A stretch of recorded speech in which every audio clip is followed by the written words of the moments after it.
66 million years ago, Earth looked familiar in outline but utterly different in detail.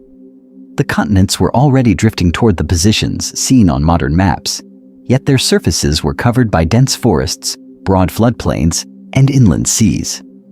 During this time, the late Cretaceous world was ruled by giants that dominated almost every landscape on the planet. Across a humid coastal plain, herds of horned dinosaurs moved like living fortresses, their frills and horns catching the low sun as they crossed the crust of a river valley. Farther inland, towering sauropods raised necks above the canopy, stripping branches from conifer trees that had rooted in sediments built up over millions of years. In the shadows between them, predators such as tyrannosaurs watched and waited, their massive skulls and bone-crushing teeth representing the peak of terrestrial power in Earth's long history. Yet along the edges of these same rivers and lakes, another presence remained almost unnoticed. Elongated bodies slid from mud into dark water, eyes and nostrils just clearing the surface. These were the crocodile relatives, smaller and slower than the great dinosaurs, occupying narrow channels, oxbow lakes, and coastal lagoons. While the giants thundered across the land, these animals held to the margins, half hidden in the boundary between land and water. This contrast sets up a central mystery. How could creatures that seemed nearly invincible, after more than 160 million years of dominance, vanish in what appears to be an instant on geological timescales, while their quieter, overshadowed cousins endured? Why did massive herds and apex hunters fall, yet the low silhouettes at the water's edge survive one of the worst days in Earth's history? The story is often reduced to a single event: an asteroid roughly 10 kilometers wide striking near what is now Chicxulub in Mexico, releasing energy greater than billions of nuclear bombs. However, this is not only a tale about a rock from space, it is a story about two very different survival strategies, tested first in thriving ecosystems and then under unimaginable stress. Over time, this process of environmental change and biological response determined which lineages persisted and which disappeared. As a result, the episode will move from the vibrant late Cretaceous landscapes through the moment of impact with its firestorms, shockwaves, and mega tsunamis, into the prolonged impact winter when sunlight faded and food chains collapsed. Because of this global darkness, large land animals faced starvation, while animals with different metabolisms, lifestyles, and habitats encountered a different set of challenges. Crocodiles carried a survival toolkit that went far beyond being merely tough. Low metabolic demands, the ability to wait motionless in water, flexible diets, and even the way they breathe and hold air in their lungs all played a role. By tracing these traits alongside the fate of the dinosaurs and their surviving bird descendants, the narrative will reveal how the age of reptiles never truly ended. By the end, any crocodile basking on a riverbank or any bird crossing the sky will appear as a living echo of that lost world, a reminder that the shadows of the giants still move across Earth's surface.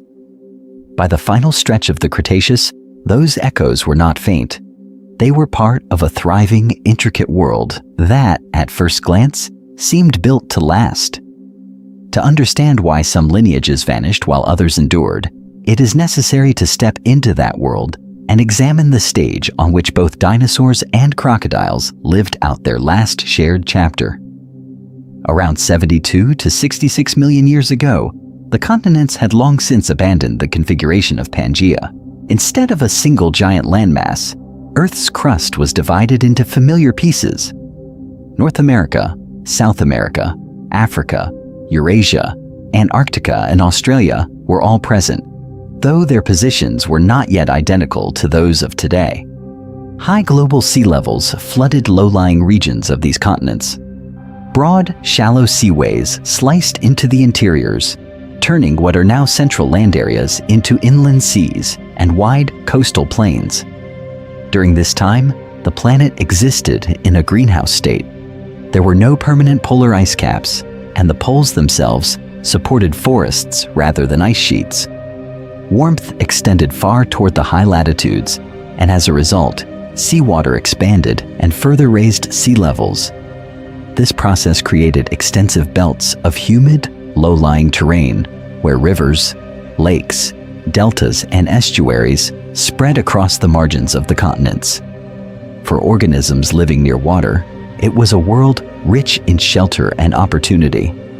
On land, dense forests of conifers, cycads, and rapidly diversifying flowering plants formed layered canopies. Ferns and horsetails filled the undergrowth, especially along riverbanks and in floodplains. Large river systems meandered across the continents, depositing sediments into swampy deltas that merged with the inland seas. These wet, vegetated environments produced high amounts of plant material, which in turn supported herds of herbivorous dinosaurs and the predators that hunted them. The animal communities of the late Cretaceous were remarkably diverse. Non-avian dinosaurs dominated most large terrestrial roles, from horned and duck-billed plant eaters to massive theropod carnivores. Above them, pterosaurs and early birds shared the skies, while the oceans and inland seas were patrolled by marine reptiles such as mosasaurs and plesiosaurs. Early mammals, often small and nocturnal, occupied more restricted niches. Along rivers, lakes, and coastal zones lived crocodile relatives, semi-aquatic hunters that shared their habitats with turtles, fish, and numerous invertebrates. Although this world might appear stable, it was not frozen in time. Over time, regional climates shifted, sea levels rose and fell, and ecosystems reorganized. Yet by the last few million years of the Cretaceous, many regions supported relatively mature, complex communities. High plant productivity on land, along with rich plankton-based food webs in the seas, generated dense populations of prey animals. Because of this abundance, very large predators and herbivores could survive, even in ecosystems that might seem fragile by modern standards. Yet, there was an important difference hidden within this apparent prosperity. Many of the largest dinosaurs lived primarily in open floodplains, upland forests, and coastal plains, exposed to conditions at the surface. Crocodiles and their kin, by contrast, were closely tied to water, occupying rivers, swamps, and sheltered lagoons. Their semi-aquatic lifestyle placed them in environments that buffered temperature swings and provided refuge in times of stress. Would that distinction matter when the planet faced a sudden crisis? From orbit, late Cretaceous Earth would have appeared vibrant and secure.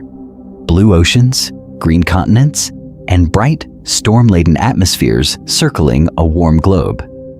Yet this flourishing world was already on a collision course with a single catastrophic day. In the next phase of the planet's history, an object from space would strike the crust with unimaginable energy, and every survival strategy, from towering dinosaurs to low-slung crocodiles, would be tested in an instant. In the final chapters of the Cretaceous, that flourishing world was ruled on land by dinosaurs. From polar forests to broad interior plains, they occupied nearly every major habitat on the continents. Far from being a single type of giant reptile, they formed a layered ecological system that reached from the forest floor to the tops of conifer canopies. In some regions, especially in the southern continents, long-necked sauropods still towered over the landscape. Animals like Argentinosaurus carried necks and tails that stretched across the surface like living suspension bridges, feeding high in the vegetation. In many northern areas, other herbivores had taken center stage. Horned dinosaurs such as Triceratops and duck-billed hadrosaurs such as Edmontosaurus formed vast herds, moving across lowland floodplains and reshaping plant communities as they grazed and browsed. Alongside them moved the great predators. Tyrannosaurs in the north and abelisaurs in parts of the southern continents acted as apex hunters, tracking herds, testing them for weakness, and removing the sick and the slow. Mid-sized theropods, smaller carnivores, and agile omnivores filled in the gaps, scavenging carcasses, hunting smaller animals, and linking different layers of the food web. During this time, almost every large terrestrial role was held by a dinosaur. These animals were not sluggish. Bone structure, growth rings, and even preserved soft tissues suggest that many dinosaurs were warm-blooded or near warm-blooded with high metabolic rates. This process demanded constant access to energy.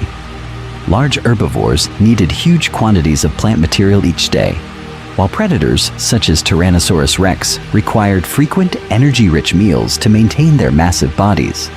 Because of this, dinosaur communities depended on productive vegetation and relatively stable climates. Their life strategies added another layer of vulnerability. Many species took years to reach adult size, passing through long juvenile stages before they could reproduce. Some formed complex social groups, coordinating movement and defense, while others nested in colonies that relied on specific temperatures, sediment types, and floodplain conditions. Over time, reproductive cycles, growth patterns, and social behaviors became tightly tuned to local environments. As a result, a huge share of the biomass and energy on land flowed through dinosaur-dominated food webs. Plants captured energy from the sun, herds converted it into muscle and bone, and carnivores concentrated that energy at the top of the chain. When the base of this system shifted, the effects could ripple rapidly upward. Yet their success also encouraged specialization. Many dinosaur lineages evolved teeth, jaws, and limb proportions suited to particular diets, climates, and landscapes, from coastal lowlands to upland forests. When conditions changed abruptly, such specializations could become liabilities rather than strengths. At the edges of these worlds, crocodiles occupied a different niche. Low to the ground, semi-aquatic, and often hidden along rivers and wetlands, they lived at the margins rather than at the energetic core of continental ecosystems. Mostly confined to water and shorelines, they did not dominate the open land in the way dinosaurs did. If dinosaurs were so well adapted, so widespread, and so deeply woven into the fabric of late Cretaceous Earth, what kind of event could end their reign in what is, on geological timescales, almost a single instant? To understand that event, it is necessary to look away from the herds on land and turn instead to the quieter margins of late Cretaceous Earth. Along the edges of continents, where rivers slowed and spread into broad wetlands, another ancient lineage persisted in the shadows, the crocodile relatives, or crocodiliforms. By this time, they were already veterans of Earth history. Their ancestors had appeared long before the late Cretaceous, surviving earlier climate swings and at least one major extinction that reshaped life on the planet. Over time, as dinosaurs diversified across the continents, crocodiliforms settled into more modest roles, adapting to environments where water, sediment, and organic debris collected along the surface. Their preferred habitats formed a loose network of semi-aquatic refugees. Slow-moving rivers wound through lowlands. Oxbow lakes occupied abandoned channels on the floodplains. Coastal lagoons and mangrove-like swamps developed where land met shallow seas, and broad estuaries marked the transition from freshwater to marine conditions. During this time, these watery zones lay at the fringes of the great dinosaur-dominated landscapes, but created stable, resource-rich niches. Within these habitats, crocodile relatives functioned as ambush predators. A typical animal rested almost motionless in shallow water, its body submerged, with only eyes and nostrils lifted slightly above the surface. Fish passing close to the bank, small dinosaurs coming to drink, and other vertebrates crossing the water's edge all moved within range of a sudden strike. This process of waiting, watching, and attacking in brief explosive bursts defined much of their daily activity. Several key traits made this lifestyle effective. Semi-aquatic bodies with strong tails allowed precise movement just below the surface. Powerful jaws delivered crushing bites, while thick, armor-like skin provided protection from other predators and from each other. Perhaps most important, a metabolism tuned to low energy use meant that individuals could endure long intervals between meals. As a result, a successful hunt did not have to occur every day. Not all crocodile relatives looked exactly like modern crocodiles. Some lineages were more terrestrial, with longer limbs suited to moving over firm ground, while others developed specialized snouts for particular prey. Yet the general pattern of using water as cover, conserving energy, and relying on sudden ambush attacks was already well established across the group. Compared with the massive, energy-hungry dinosaur herds on land, these predators had a relatively small ecological footprint. They occupied a different part of the ecosystem's energy budget, taking advantage of the steady but modest productivity of rivers, lakes, and coastal wetlands. Because of this, they remained background figures, rarely the largest animals in view, seldom the dominant architects of ecosystems, but consistently present and quietly successful. This low-profile, water-linked existence did not attract attention in the Age of Giants. Yet it assembled a particular survival toolkit. When the balance of light, climate, and productivity on the planet's surface was suddenly disrupted, those same traits would become unexpectedly decisive. How would a creature built to wait, endure, and strike from the water respond when the world above the shoreline changed almost overnight? Along a late Cretaceous shoreline, two very different survival strategies shared the same stretch of Earth. On the open bank, dinosaurs dominated the landscape. In the dark water beside them, crocodiles held a quieter, but equally ancient, claim to the planet's history. Dinosaurs, especially the large-bodied forms that captured so much later attention, lived as highly active land animals. Many moved across plains and uplands, covering long distances in search of food. Herds of hadrosaurs grazed in broad river valleys. Horned dinosaurs patrolled forest edges. Fast theropod predators tracked and pursued them across the surface. Their muscles, rapid growth, and elevated activity demanded a constant flow of energy. Crocodiles, in contrast, pressed their bodies low against the boundary between land and water. Most of their mass remained submerged, with only eyes and nostrils at the surface. Instead of chasing, they waited. This process of ambush hunting depended on short, explosive movements, separated by long intervals of stillness.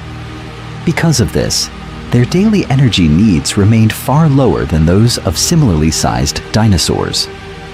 Energy budgets reveal how different these animals were. Large, herbivorous dinosaurs relied on stable plant productivity across the continents.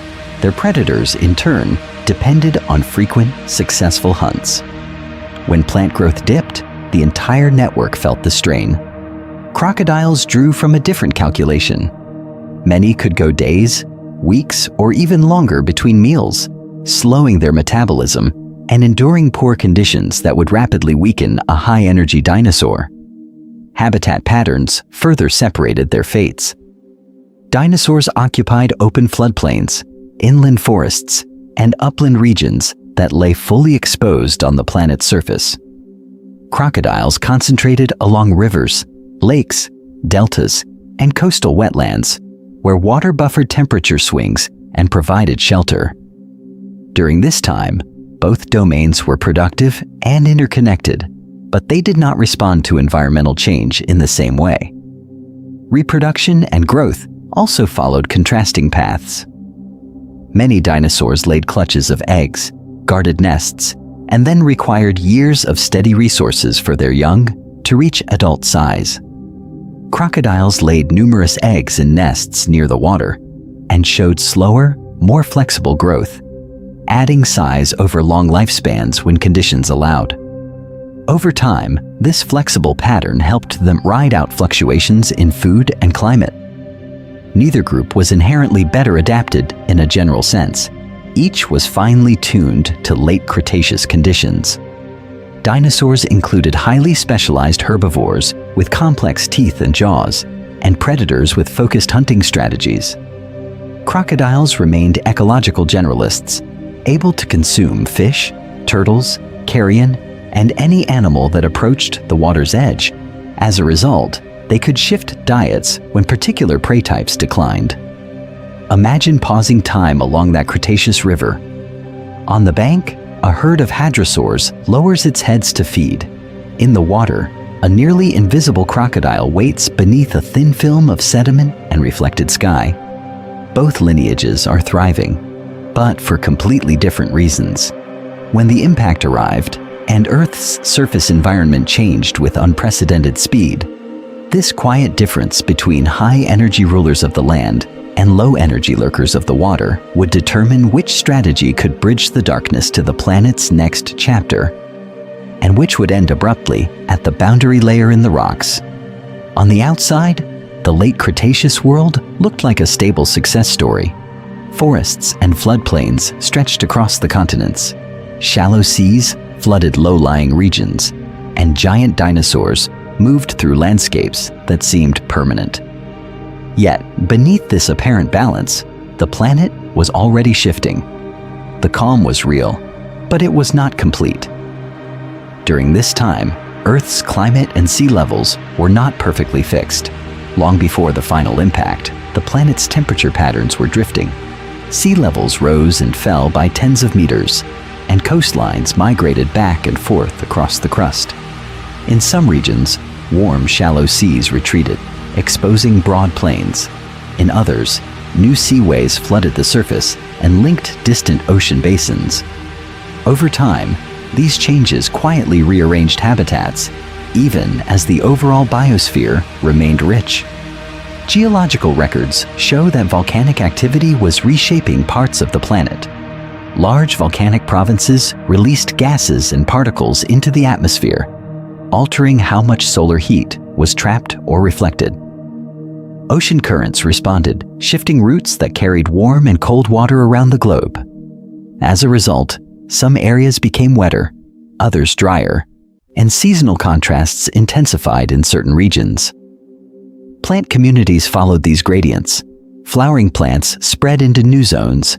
Older conifer and fern-dominated forests retreated or fragmented, and entire ecosystems turned over on regional scales. This process did not affect all dinosaurs in the same way. Some lineages, such as certain hadrosaurs and small theropods, were diversifying into new forms and filling emerging niches.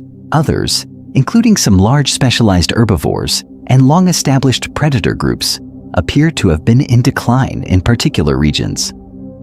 Fossil assemblages from the late Cretaceous show this mixed picture clearly. A dynamic system, not a frozen golden age. The giant animals that depended on high constant energy intake were often the most sensitive to these gradual shifts. Crocodile relatives had already experienced such environmental swings earlier in the Mesozoic. Many ancient crocodile reptiles that once ran on land or lived in the open ocean had disappeared as climates, sea levels, and continental positions changed. A few lineages, however, adapted to semi-aquatic, ambush-based lifestyles in rivers, lakes, and coastal wetlands. Because of this, they moved into ecological roles that were buffered by water, mud, and shoreline vegetation, and they carried that conservative but flexible strategy into the late Cretaceous. Overall, the late Cretaceous biosphere was still rich and complex, but its apparent stability masked underlying sensitivities. It resembled a lush forest, growing over rock already cut by fine, hidden cracks. On the surface, trunks were straight and canopies dense, yet the ground was primed for a landslide if pushed too far.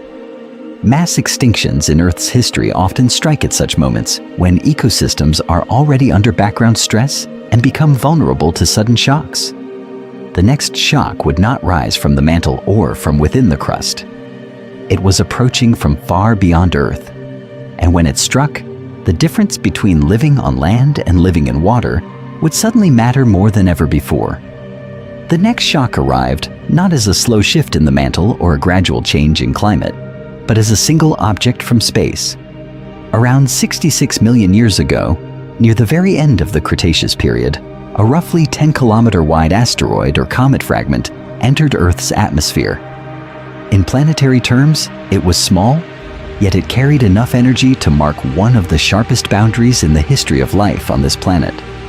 When this body struck, it hit near the margin of an ancient sea, at what is now the Yucatan Peninsula in southeastern Mexico. Beneath that region, layers of crust had formed over time from marine sediments, salts, and volcanic material. Today, buried under younger rocks, lies the Chicxulub crater, a multi-ring structure more than 150 kilometers across, preserving the scar of the collision that ended the age of non-avian dinosaurs. The scale of energy released during this time is difficult to imagine. The impact unleashed the equivalent of billions of Hiroshima-sized nuclear bombs detonating at once. Rock was instantly melted and vaporized. Ocean water was blown aside and then hurled back as towering waves. The impactor itself ceased to exist as a solid object, transformed into a superheated plume that punched through the atmosphere and spread material around the globe. Scientists did not reconstruct this event from a single clue, but from several independent lines of evidence that converged on the same story. Around the world, a thin layer of clay marks the boundary between Cretaceous rocks and younger deposits. This layer is unusually rich in iridium, a metal more common in meteorites than in Earth's crust. Within nearby rocks, minerals such as quartz show microscopic shock features that form only under extreme pressures. The later discovery and detailed mapping of the Chicxulub crater matched the age of this boundary, confirming the presence of a massive impact. The target rocks at Chicxulub were not uniform. They included sulfur-rich evaporites and carbonate-rich limestones. When these materials were vaporized, they injected sulfur aerosols and fine carbonate dust high into the atmosphere. As a result, sunlight would have been blocked or scattered for months to years, turning a brief moment of impact into a prolonged global environmental crisis that reached both continents and oceans. Earth has been struck by many objects over time, so why was this one so devastating? The timing, size, and location combined in a particularly damaging way. Ecosystems were already under background stress. A large impact into shallow seas and volatile-rich crust maximized the production of dust and gases. Because of this, the consequences spread far beyond the immediate blast zone. For dinosaurs on land, crocodiles in rivers and coastal wetlands, and countless other organisms, this was not a slow transition. It was a sudden planetary emergency that began in seconds and unfolded over hours, years, and then centuries. What did the first minutes look and feel like on the ground as the rock from space struck? The next section turns to that moment of impact itself, when surviving the first day became the first and hardest test. In the next instant, the late Cretaceous world changed from familiar to unrecognizable. A roughly 10-kilometer wide asteroid struck the shallow tropical seas of what is now the Yucatan Peninsula, punching through water and crust in a fraction of a second. Rock behaved like liquid under the extreme pressure. A crater more than 150 kilometers across formed as the planet's surface rebounded and collapsed in a violent, pulsing motion. At the point of impact, temperatures briefly rivaled the surface of the sun. Seawater flashed to steam. Limestone and other rocks from the upper crust vaporized, feeding a towering plume of superheated rock, metal, and gas that shot high above the atmosphere. During this time, enormous volumes of molten droplets and dust were blasted onto ballistic paths around Earth, turning the region above the impact into a temporary ring of incandescent debris. From the crater's edge, shockwaves surged outward through rock, water, and air. In the solid crust, seismic energy raced away, triggering landslides, collapsing cliffs, and shaking distant continents. In the atmosphere, a supersonic pressure front flattened forests, stripped leaves and branches, and hurled animals and trees together as lethal projectiles. For hundreds of kilometers, anything exposed on the surface was crushed, torn apart, or killed outright by the sudden, crushing overpressure. At the same time, the impact displaced enormous volumes of seawater. Walls of water hundreds of meters high radiated across the Proto-Caribbean and into the Atlantic. This process produced mega tsunamis that ran far inland, scouring coastal plains, tearing up sediments and dragging plants, dinosaurs, and marine reptiles back toward the retreating waves.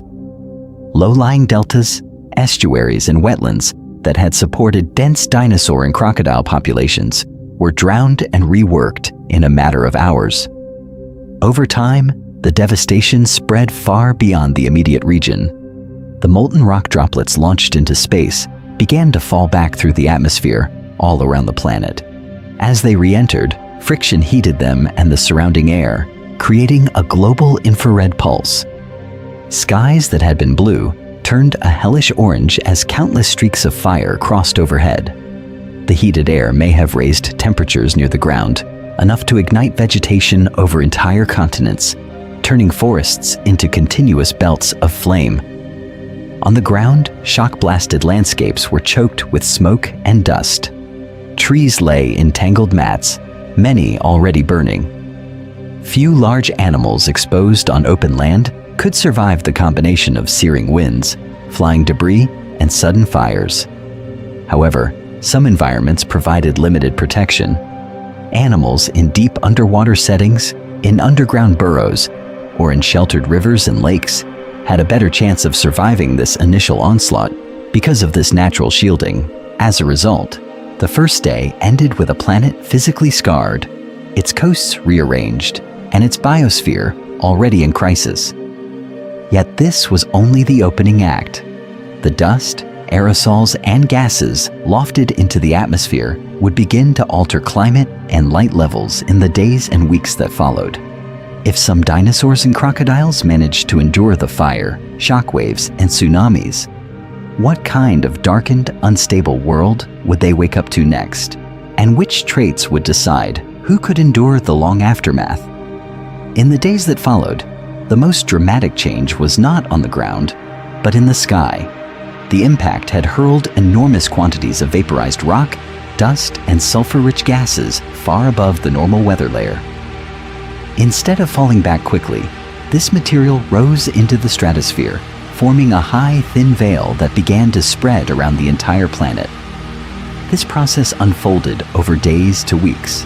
Fine mineral dust, droplets of molten rock that had cooled into tiny glassy particles, and sulfate aerosols formed from sulfur gases drifted on global winds. Because the stratosphere is dry and largely isolated from the lower atmosphere, these particles did not wash out in the next storm. They lingered, circling Earth again and again, creating a nearly continuous shell that wrapped the planet in a dim filter. At first, the world had been dominated by heat, firestorms, superheated winds, and glowing ejecta raining down. Then the pattern reversed. As the debris layer thickened, it began to reflect and absorb incoming sunlight before it could reach the surface. Daylight dimmed to a weak reddish glow in many regions. Over time, global temperatures at the surface began to drop rapidly, even though the upper atmosphere was still absorbing large amounts of solar energy. This contrast marked the shift from the initial firestorm phase to the impact winter phase. During this time, wildfires still smoldered in some forests, yet the air above them grew steadily colder. Seasonal cycles were disrupted as once warm regions experienced sudden cold snaps. In some areas, temperatures may have swung by tens of degrees within short intervals, stressing organisms that had evolved under the relatively stable, warm climates of the late Cretaceous. The reduction in sunlight had a direct effect on life's energy supply. On land, plants that had formed dense forests and open plains now received only a fraction of their former light. Photosynthesis slowed, then in many places nearly stopped. In the oceans, phytoplankton floating near the surface faced the same crisis. With less light penetrating the water column, primary production crashed, undermining the base of marine and terrestrial food chains. As a result, herbivores found less to eat, and carnivores that depended on them began to starve. Large, warm-blooded animals, which required frequent feeding to maintain body temperature and activity, were particularly vulnerable.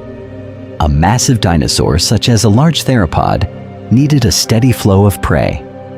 In a darkened world with failing plant communities, that flow could not be maintained for long.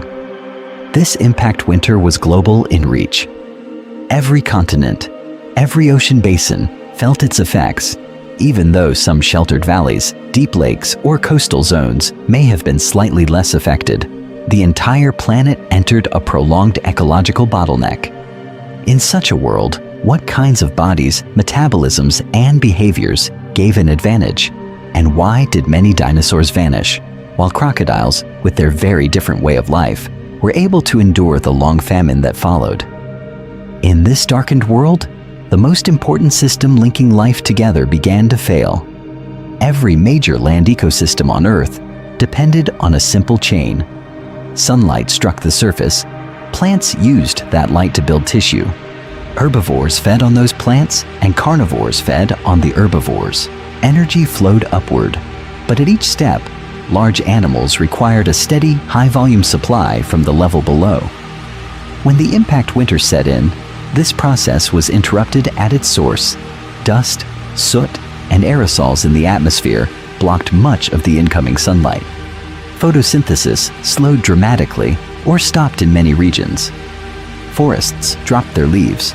Open plains lost much of their ground cover, and new growth nearly ceased. Over time, the total plant productivity of continents collapsed, and with it, the foundation of terrestrial food chains.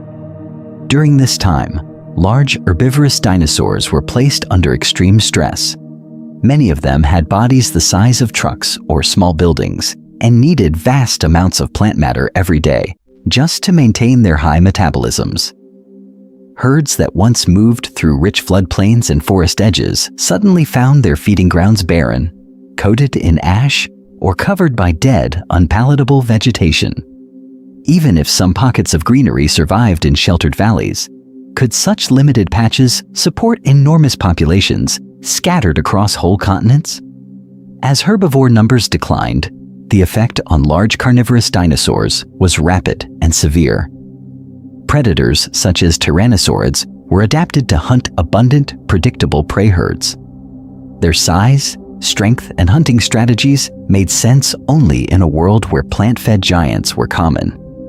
When those herds thinned or vanished, the energy available to top predators shrank dramatically. Because of this, many large carnivores likely starved, turned to scavenging, and then faced competition over a dwindling supply of carcasses.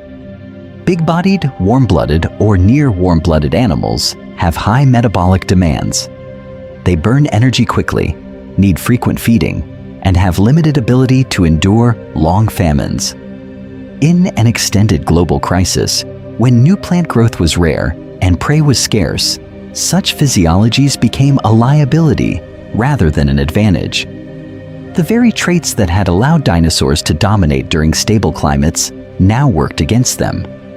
In contrast, many smaller animals could survive on the fragments left behind. Some mammals and birds were able to exploit seeds, insects, detritus, and carrion. Small reptiles and amphibians could hide in burrows, leaf litter, or water, reducing their energy use and avoiding the harshest surface conditions. A mouse-sized mammal or a small ground-dwelling bird needed far less food and could switch diets more easily than a multi-ton herbivore.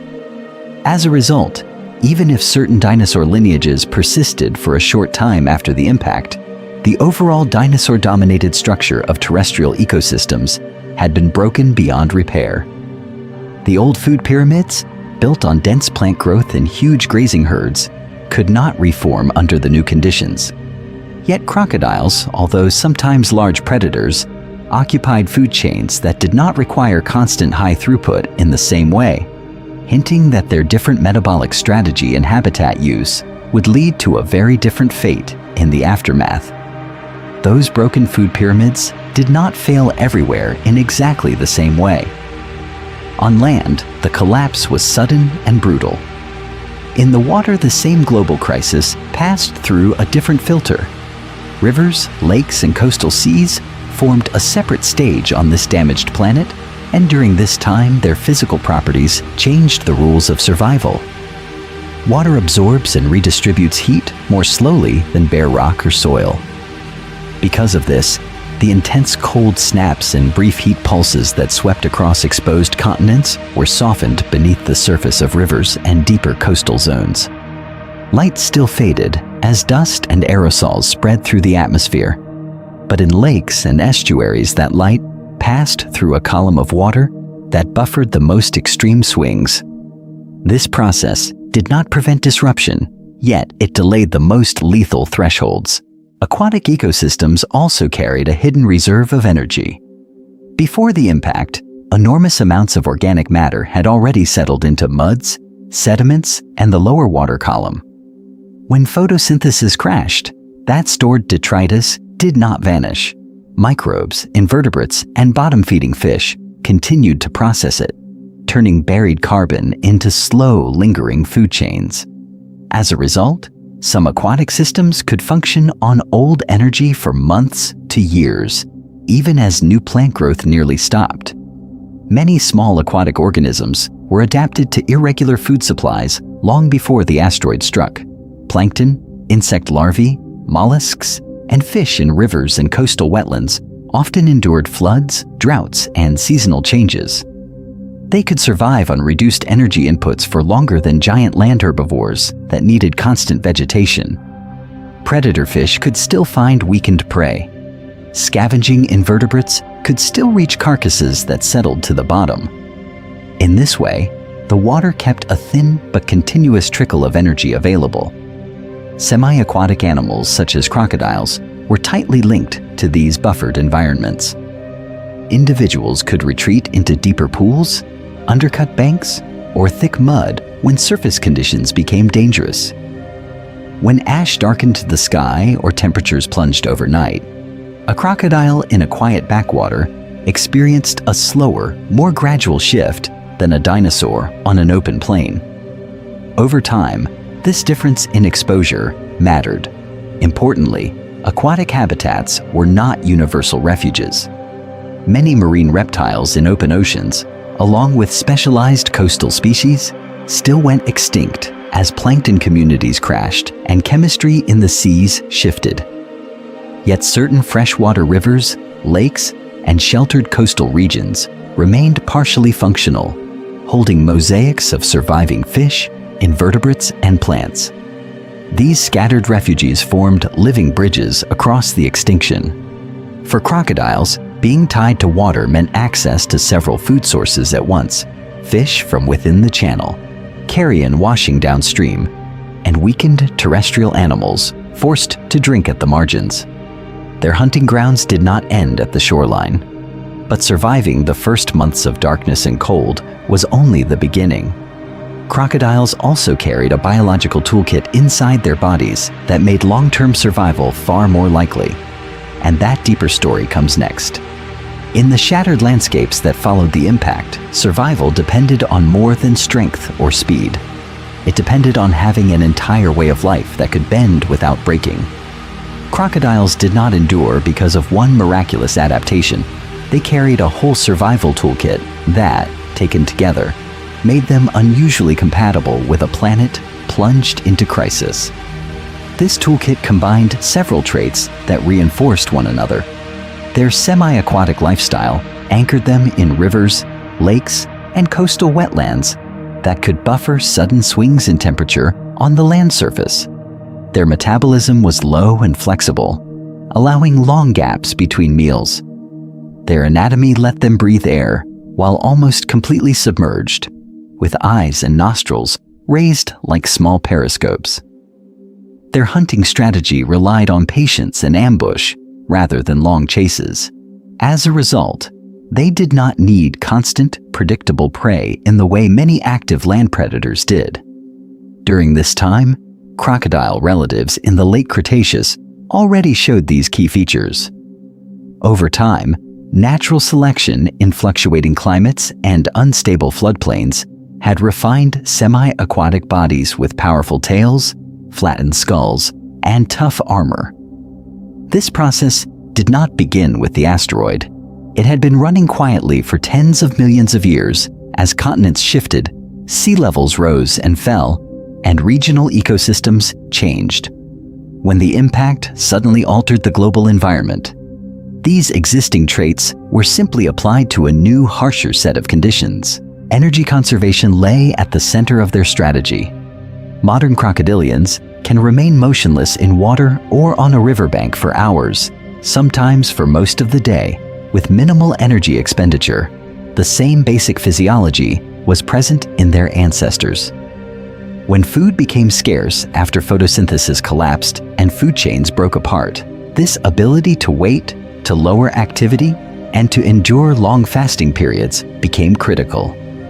While a large theropod might starve if it missed repeated hunts, a crocodile could survive on occasional carrion, or a rare weakened animal that reached the water's edge.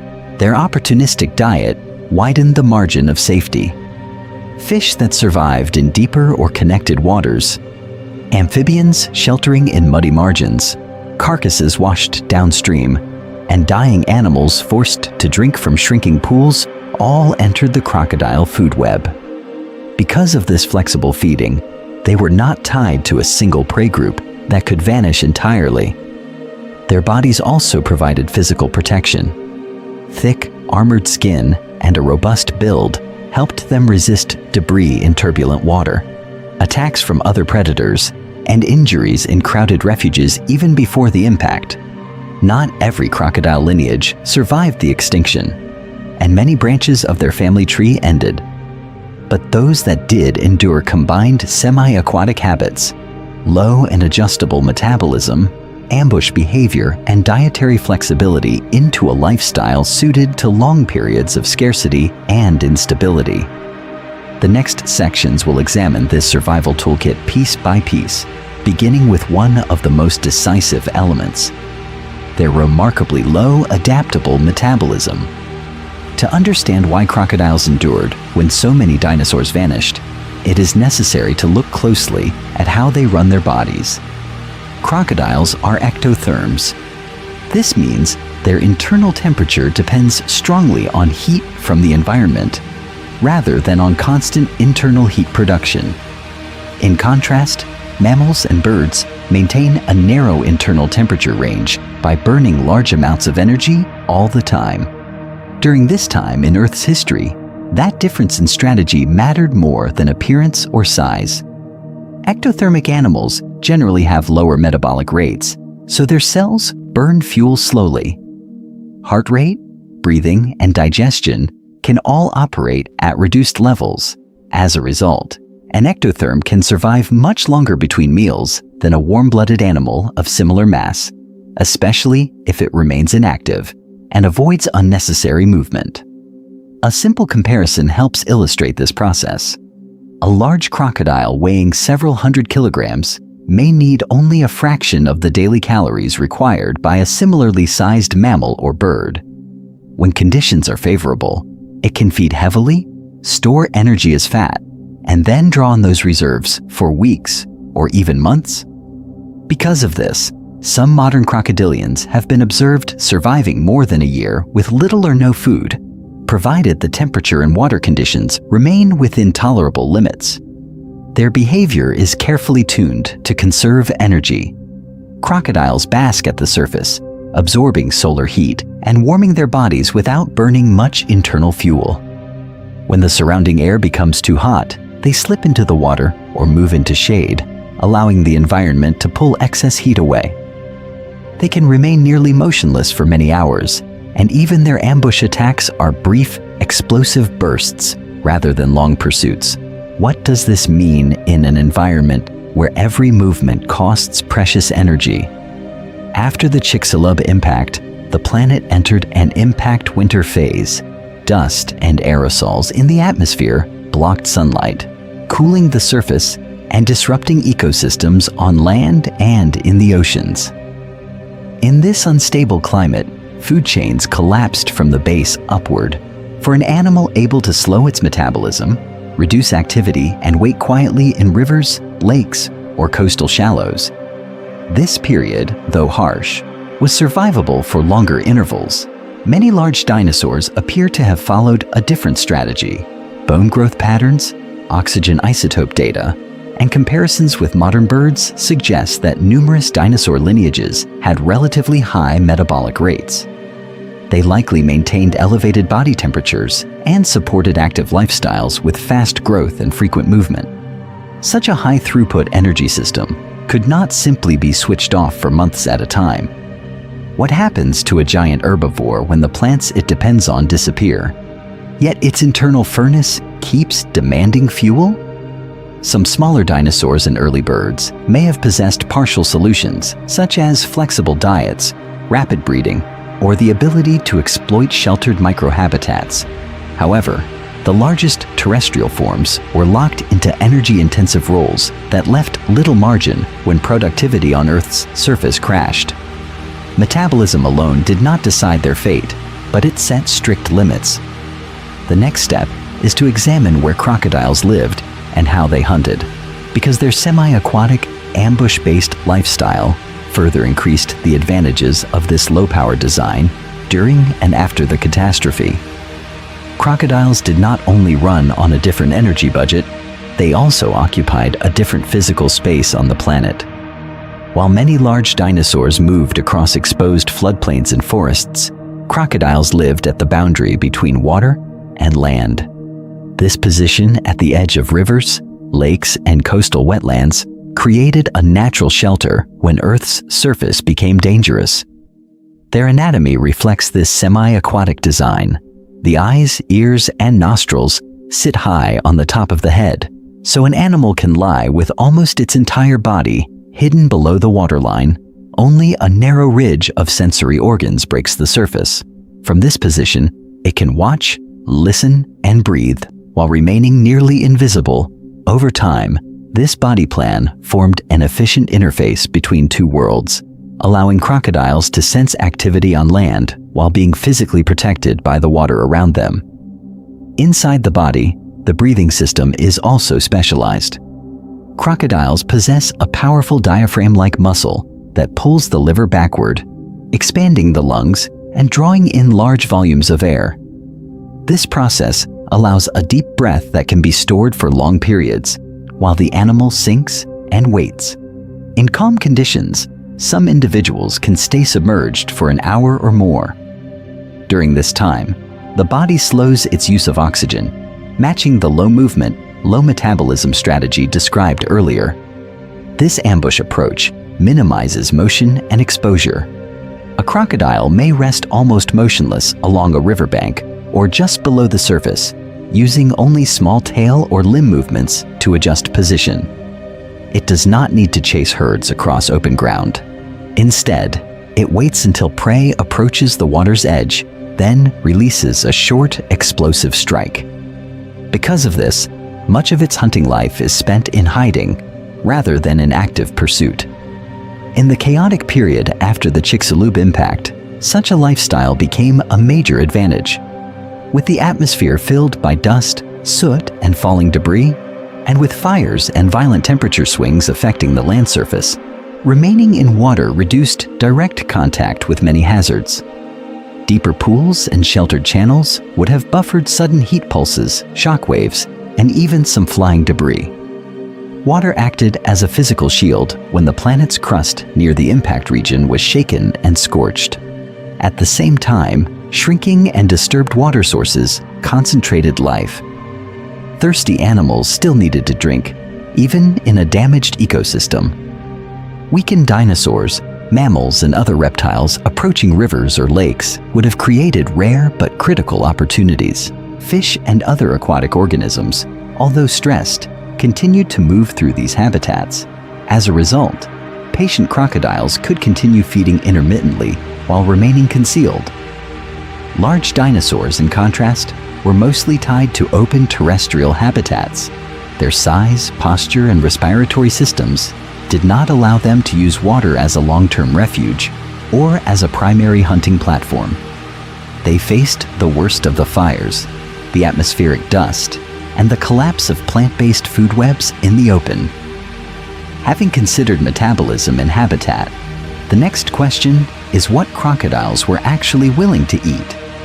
Their flexible diet and opportunistic feeding behavior formed the final part of their survival toolkit in a collapsing ecosystem. In a shattered world where light was weak and forests had burned, survival depended on eating whatever the broken ecosystems still offered. Crocodiles were prepared for exactly this kind of planet-wide emergency. They were and remain generalist carnivores, able to make use of almost any animal resource that drifts within reach of their jaws.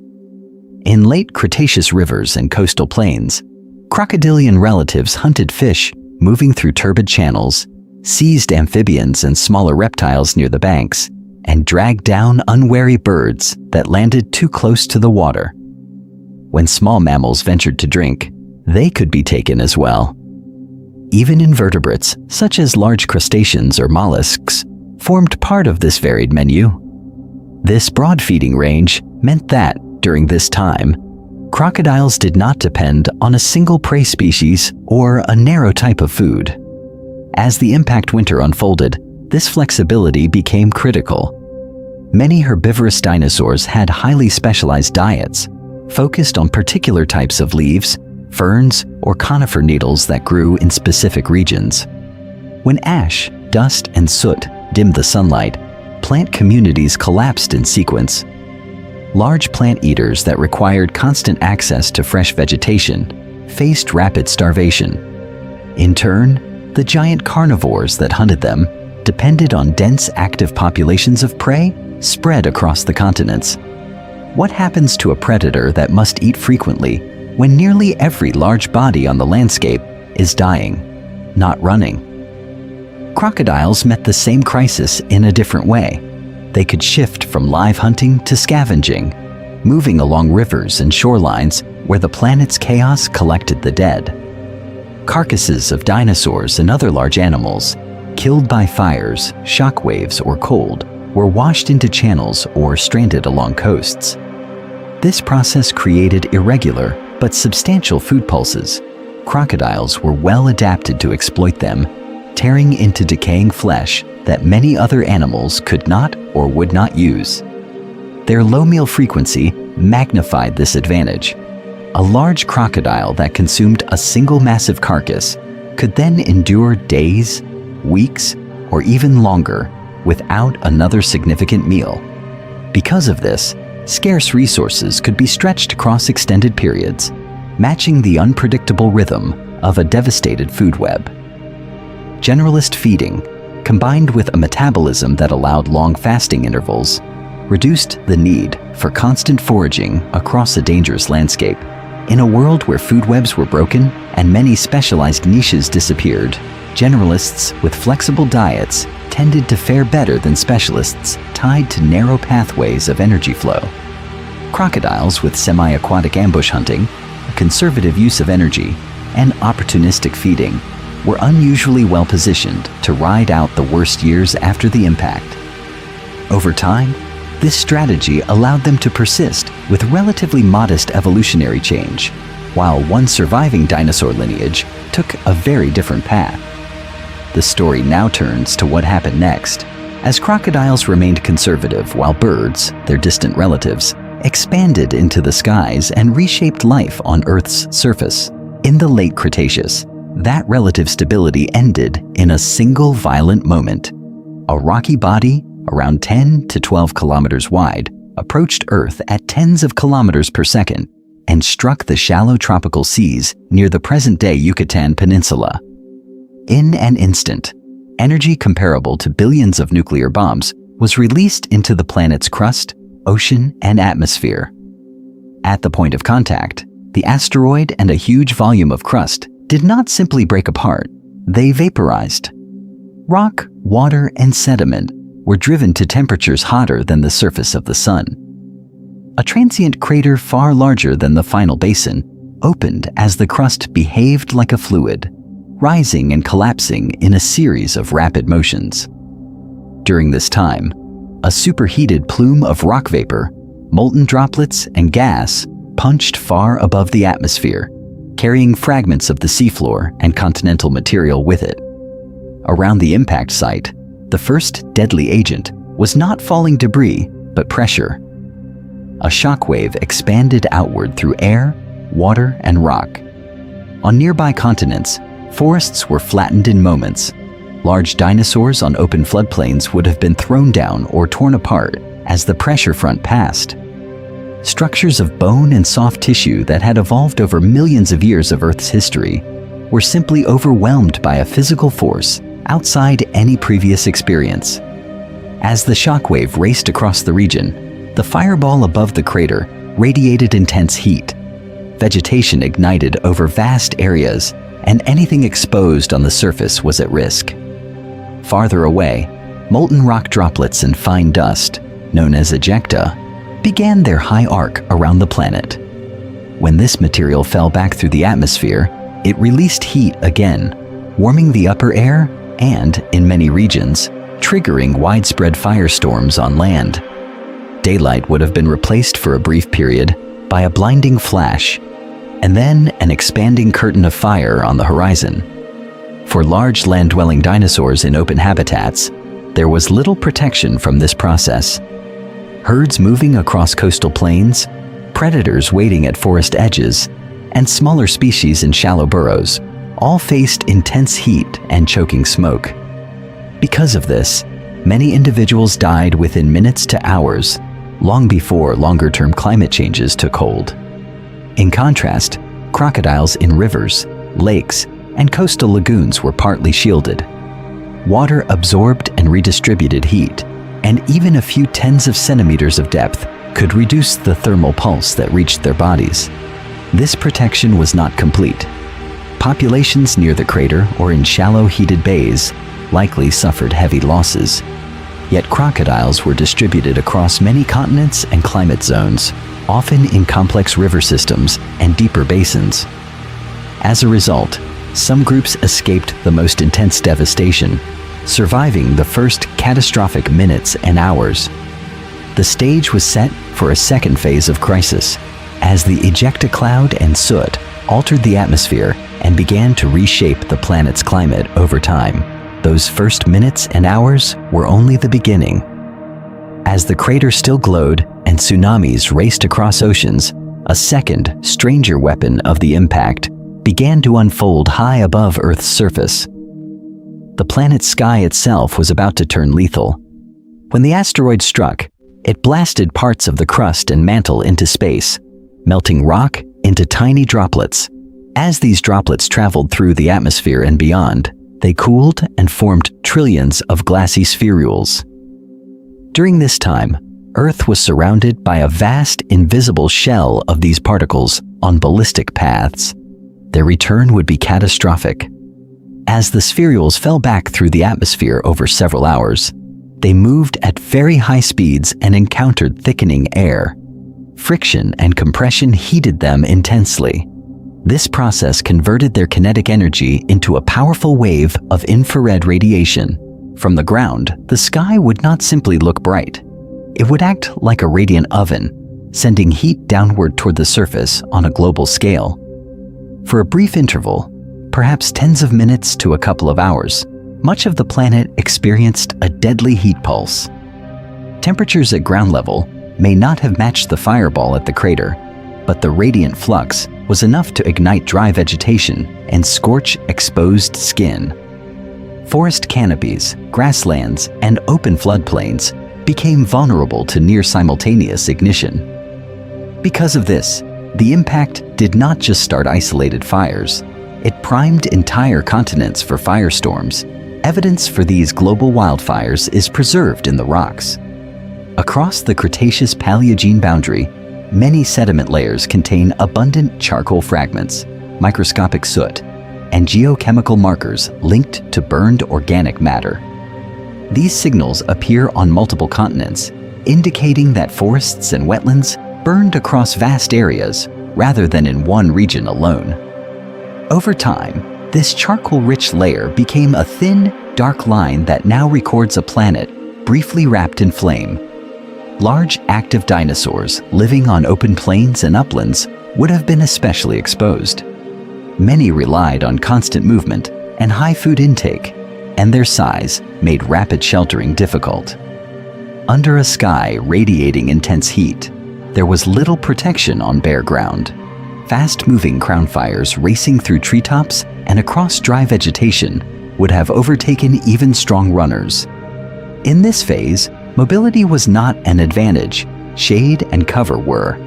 By contrast, aquatic and semi-aquatic organisms occupied a different thermal world. Crocodiles, fish, turtles, and amphibians could sink beneath the water surface where even a few centimeters of water absorbed and scattered much of the incoming infrared radiation. Lakes, rivers, and deeper pools acted as thermal shields, allowing these animals to ride out the heat pulse with reduced stress compared to land-dwelling giants. Some small mammals and non-avian dinosaurs may also have survived by withdrawing underground or into deep crevices. Burrows, soil layers, and rock overhangs blocked direct radiant heat and provided pockets of tolerable conditions. During this time, organisms that could hide, wait, and conserve energy gained a crucial advantage, foreshadowing their later evolutionary success in the altered post-impact world. As the firestorms spread and merged, landscapes were stripped of vegetation. Hillsides lost their stabilizing roots, exposing soils to wind and water. Erosion increased, rivers carried ash and sediment, and ecosystems already in shock became even more unstable. Yet this fiery phase, intense as it was, did not last. Once the spherules finished re-entering and the last great fires burned out, a different kind of crisis began. As dust, aerosols, and soot in the atmosphere plunged the planet into a longer, darker episode of global cooling and photosynthetic shutdown. When the last great fires faded, the planet did not return to normal.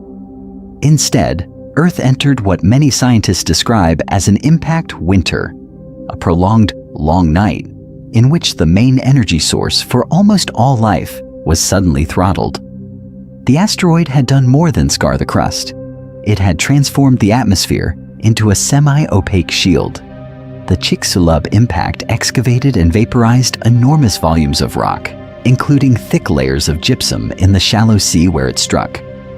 This process hurled fine mineral dust, sulfate aerosols from vaporized gypsum, and vast quantities of wildfire soot high into the stratosphere.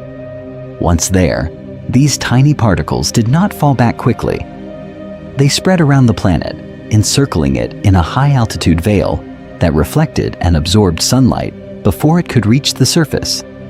Climate models that simulate these conditions show a dramatic and rapid fall in incoming sunlight. In some scenarios, daylight at Earth's surface dropped to levels comparable to a very dark, overcast twilight, or even near total darkness, lasting for weeks to months. During this time, the upper atmosphere remained dusty and hazy, and even after the darkest phase ended, the skies likely stayed dim for years as aerosols and soot slowly settled out over time. With the skies darkened, photosynthesis faltered. Land plants from towering conifers to low-growing flowering plants would have struggled to produce new tissue. In the oceans, phytoplankton near the surface, which depend on light filtering down from above, also faced a sudden loss of energy. In many regions, photosynthesis may have nearly shut down. As a result, the base of food webs on land and at sea began to collapse. Reduced sunlight also meant reduced heat at the surface. Model results and geological evidence together point to a short, intense episode of global cooling. Temperatures on land and in the upper layers of the oceans plunged, especially away from the warmest tropical zones. This impact winter did not last for millions of years, but for large organisms with high energy demands, even a few years of deep crisis could be fatal. Large, warm-blooded dinosaurs were among the most vulnerable. Many of them, such as Tyrannosaurus rex and the big herbivores it hunted, depended on abundant plant biomass or dense populations of prey. Their physiology required a constant input of energy to maintain high body temperatures. Suddenly, they inhabited a planet where plants were dying back, herbivores were starving, and the chain of energy that had supported them for millions of years was breaking. Crocodiles encountered the same darkened skies and cooling temperatures, yet their biology offered a different response. As ectothermic reptiles, crocodiles rely on external heat sources and can reduce their activity dramatically when conditions worsen. Large individuals can survive for months, sometimes longer, with little or no food, especially if they retreat into water bodies or sheltered refuges. Because of this, crocodiles could endure long stretches of scarcity that would overwhelm a constantly active, warm-blooded predator. Geological clues support this view of a sudden, planet-wide disturbance. A thin clay layer that marks the boundary between the Cretaceous and Paleogene periods is found on multiple continents. This layer often contains elevated iridium, rare in Earth's crust, but common in meteorites, along with shocked quartz grains deformed by intense pressure and tiny spherules formed from molten rock. Together, these signatures indicate a global fallout event tied directly to the impact. In this transformed world, sunlight was temporarily stripped away, temperatures plunged, and the familiar rules of late Cretaceous ecosystems no longer applied. Under such conditions, which survival strategies would prove most effective? Constant activity and high energy, or patience, flexibility, and the capacity to almost shut down. As the long night deepened, some lineages were already locked into paths that led toward extinction, while others held unexpected advantages that had not yet been tested. As the long night settled over Earth, survival stopped being about strength or teeth and became a question of energy. Who could keep their place in the food chain when the very base of that chain began to fail? The impact did not just remove animals, it attacked the flow of sunlight that powered almost every ecosystem on the planet. In any complex ecosystem, energy moves step by step. Primary producers such as land plants and microscopic algae in the oceans capture sunlight through photosynthesis and turn it into chemical energy. Herbivores then feed on leaves, seeds, fruits, and algae, and in turn become prey for higher-level predators. Over time, this process builds layered food webs in forests, floodplains, rivers, and shallow seas, with large carnivores such as Tyrannosaurs or giant marine reptiles occupying the top positions. When the dust, soot, and aerosols from the impact spread around the globe, this structure began to unravel from the bottom. With much less light reaching the surface, photosynthesis stalled. Plant growth slowed dramatically or stopped in many regions. Existing leaves were burned by firestorms, blasted by shock waves, stripped by hurricane-force winds, or later killed by frost and darkness. Seeds and fruits that had supported herds of herbivores were suddenly scarce, damaged, or buried. Herbivorous dinosaurs were already stressed by habitat loss, fires, and rapid climate swings. During this time, they quickly ran out of fresh plant material. Large bodies required constant intake of energy-rich vegetation, and landscapes that once held abundant cycads, conifers, and flowering plants now offered only withered branches and ash-covered ground. As a result, populations of duck-billed dinosaurs, horned dinosaurs, and other plant eaters crashed through starvation, leaving empty floodplains and silent forests. The collapse did not stop there. Large carnivorous dinosaurs depended on dense populations of herbivores. As their prey base disappeared, even skilled predators such as Tyrannosaurus rex faced an energy deficit. Carcasses were available for a short time, but as the great herds vanished and decomposition progressed, scavenging opportunities dwindled. How long could a predator adapted to active hunting survive in a landscape where new biomass was hardly being created at all? Similar cascades unfolded in the oceans. Phytoplankton, the primary producers of marine food webs, declined sharply as light levels fell. Zooplankton that fed on them became scarce, and fish, ammonites, and many marine reptiles experienced growing stress. Over time, entire marine food chains thinned from the microscopic level upward, leaving only fragmented pockets of productivity in coastal zones and upwelling regions. Crocodiles occupied a different position in this crisis. Many species, especially juveniles and smaller forms, could exploit a wide range of food sources in degraded rivers, lakes, and coastal waters. Dead fish, stranded carcasses washed in by tsunamis, invertebrates disturbed from sediments, and even other crocodiles.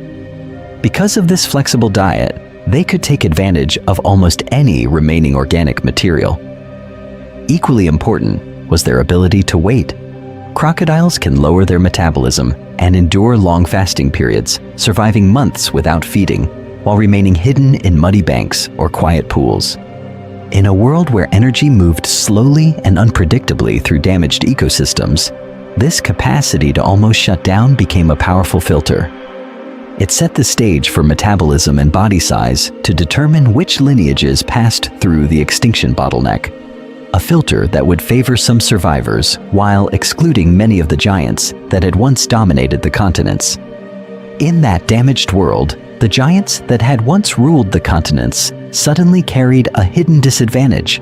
The very traits that had allowed large dinosaurs to dominate thriving late Cretaceous ecosystems now made them fragile when energy on Earth became scarce and unpredictable.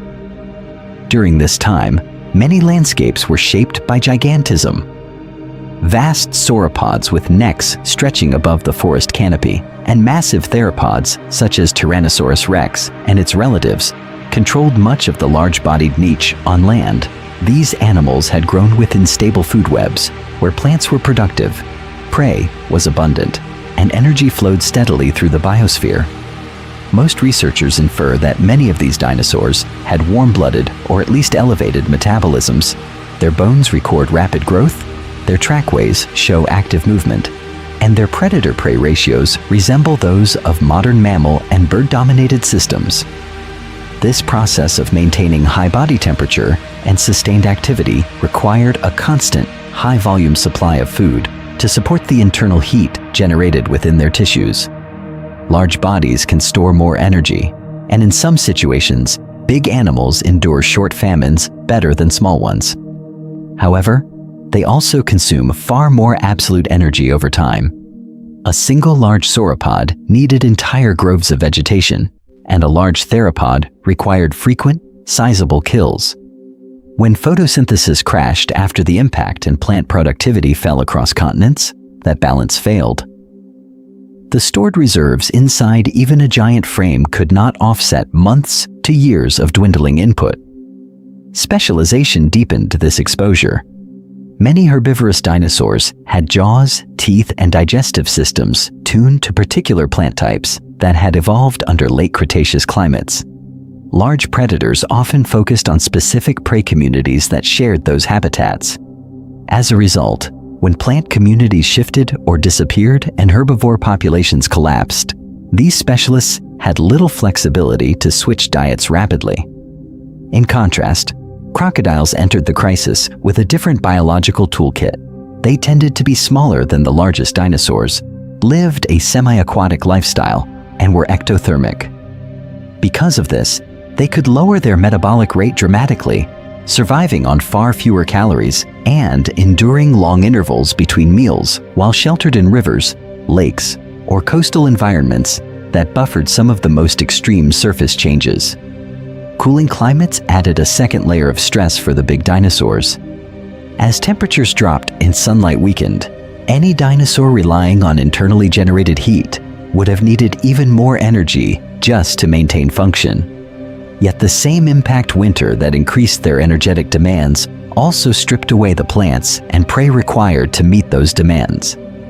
Juvenile dinosaurs and smaller-bodied species may have had slightly better odds, needing less food and sometimes exploiting different resources. But over time, the dominance of very large forms meant that much of the dinosaur clade was tied to an energy-expensive lifestyle. The extinction filter therefore cut deeply into their ranks. If gigantism and high activity became liabilities, what specific physiological toolkit allowed crocodiles not only to endure the impact winter, but to persist with remarkably little change long after the giants had vanished? To understand that toolkit, it is necessary to start with the way crocodiles run their internal energy economy. Crocodiles are ectotherms. This means their body temperature is largely controlled by external heat sources, rather than by generating large amounts of internal heat, the way birds and mammals do. In effect, the sun, the air, and the water become part of their life support system. Because of this, their baseline metabolic rate is far lower than that of a similarly sized warm-blooded animal. A large crocodile and a large mammal may share the same riverbank, but the mammal must burn food continuously just to keep its internal temperature stable. The crocodile, by contrast, can allow its body temperature to rise and fall with the environment. As a result, it needs far less energy per day to stay alive and functional. This difference becomes striking when it is translated into feeding needs. Many mammals and birds must eat daily or at least several times per week to support their warm, active tissues. A crocodile can feed heavily once, store that energy in its body, and then stretch it over long intervals. Large individuals have been documented surviving for months, in some cases more than a year, on very little additional food. During this time, their metabolism simply idles in a low gear. Behavior supports this physiology. Crocodiles use the planet's heat rather than their own. They bask on the surface to warm themselves, absorbing solar energy through skin and blood vessels. When temperatures rise too high, they slide back into the water or retreat into shade, allowing the surrounding environment to pull excess heat away. Long periods are spent almost motionless, with only the eyes and nostrils above the surface. This process minimizes muscular work and further reduces energy expenditure. Such traits were especially valuable under impact winter conditions. After the Chicxulub event, sunlight on Earth's surface dropped, temperatures fell, and plant production crashed. Prey became scarce and unpredictable. In that setting, a metabolism that could slow down, accept lower body temperatures, and wait out long gaps between meals was a powerful survival tool. Crocodiles could endure irregular feeding opportunities because their systems were designed to operate on minimal input. In contrast, many dinosaurs likely carried elevated metabolic rates, closer to modern birds than to modern reptiles. Their active foraging, rapid growth, and in some cases insulation suggest a physiology that demanded frequent feeding. When plant communities declined and herbivores starved, those high-energy lifestyles became liabilities. The same Earth that once rewarded speed and constant activity now favored organisms that could almost shut down. Crocodiles added another layer to this strategy by adjusting internal circulation. They can slow their heart rate dramatically and divert blood flow, reducing oxygen and energy use across much of the body. During dives or extended fasting, this allows vital organs to remain supplied while non-essential processes quiet down. This low-gear metabolism formed one part of a broader survival package. Beyond internal energy control, their semi-aquatic habits and flexible feeding behavior created additional buffers against the chaos unfolding on land, which became crucial in the dark, unstable world that followed the impact.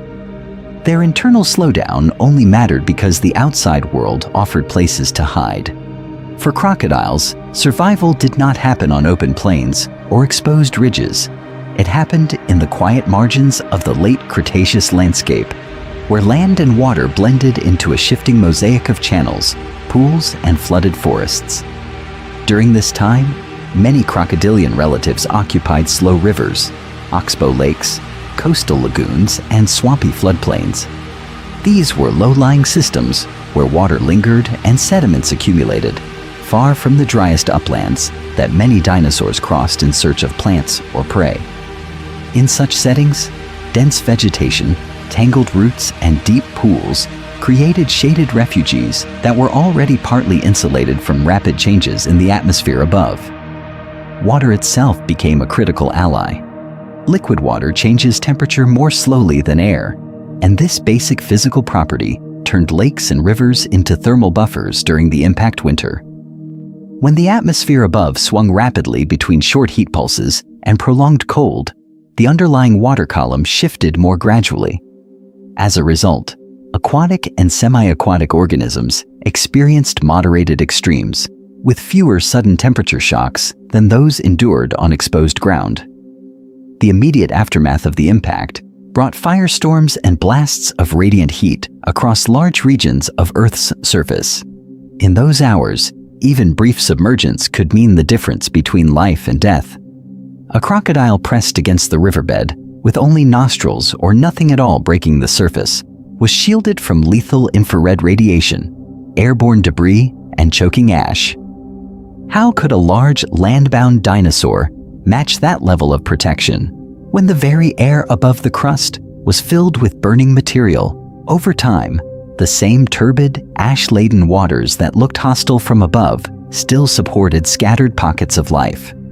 Fish that survived in deeper pools, hardy invertebrates in the mud, and amphibians sheltering in submerged vegetation all formed a reduced but persistent food web.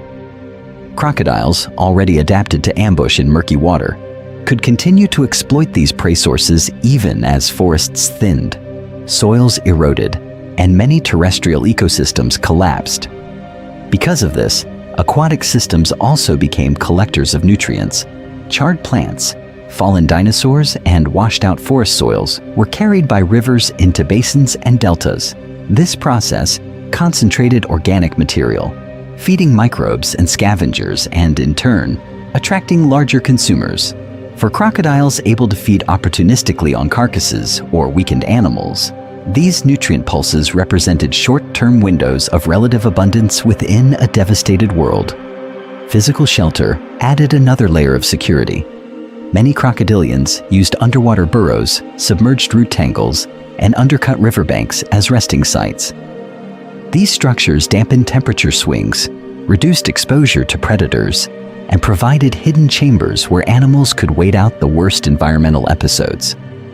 In contrast, most dinosaurs were committed to terrestrial life, lacked efficient underwater locomotion, and could not easily retreat into deep water refuges or exploit submerged prey. If semi-aquatic habitats and thermal buffers helped them endure the impact's immediate chaos, what exactly kept crocodiles fed as the planet's food chains unraveled? The answer lies in their dietary flexibility and highly opportunistic feeding strategies, which became central to survival in a world where familiar resources had vanished. In a collapsing world, survival often favors those that are least picky. Modern crocodilians demonstrate this clearly.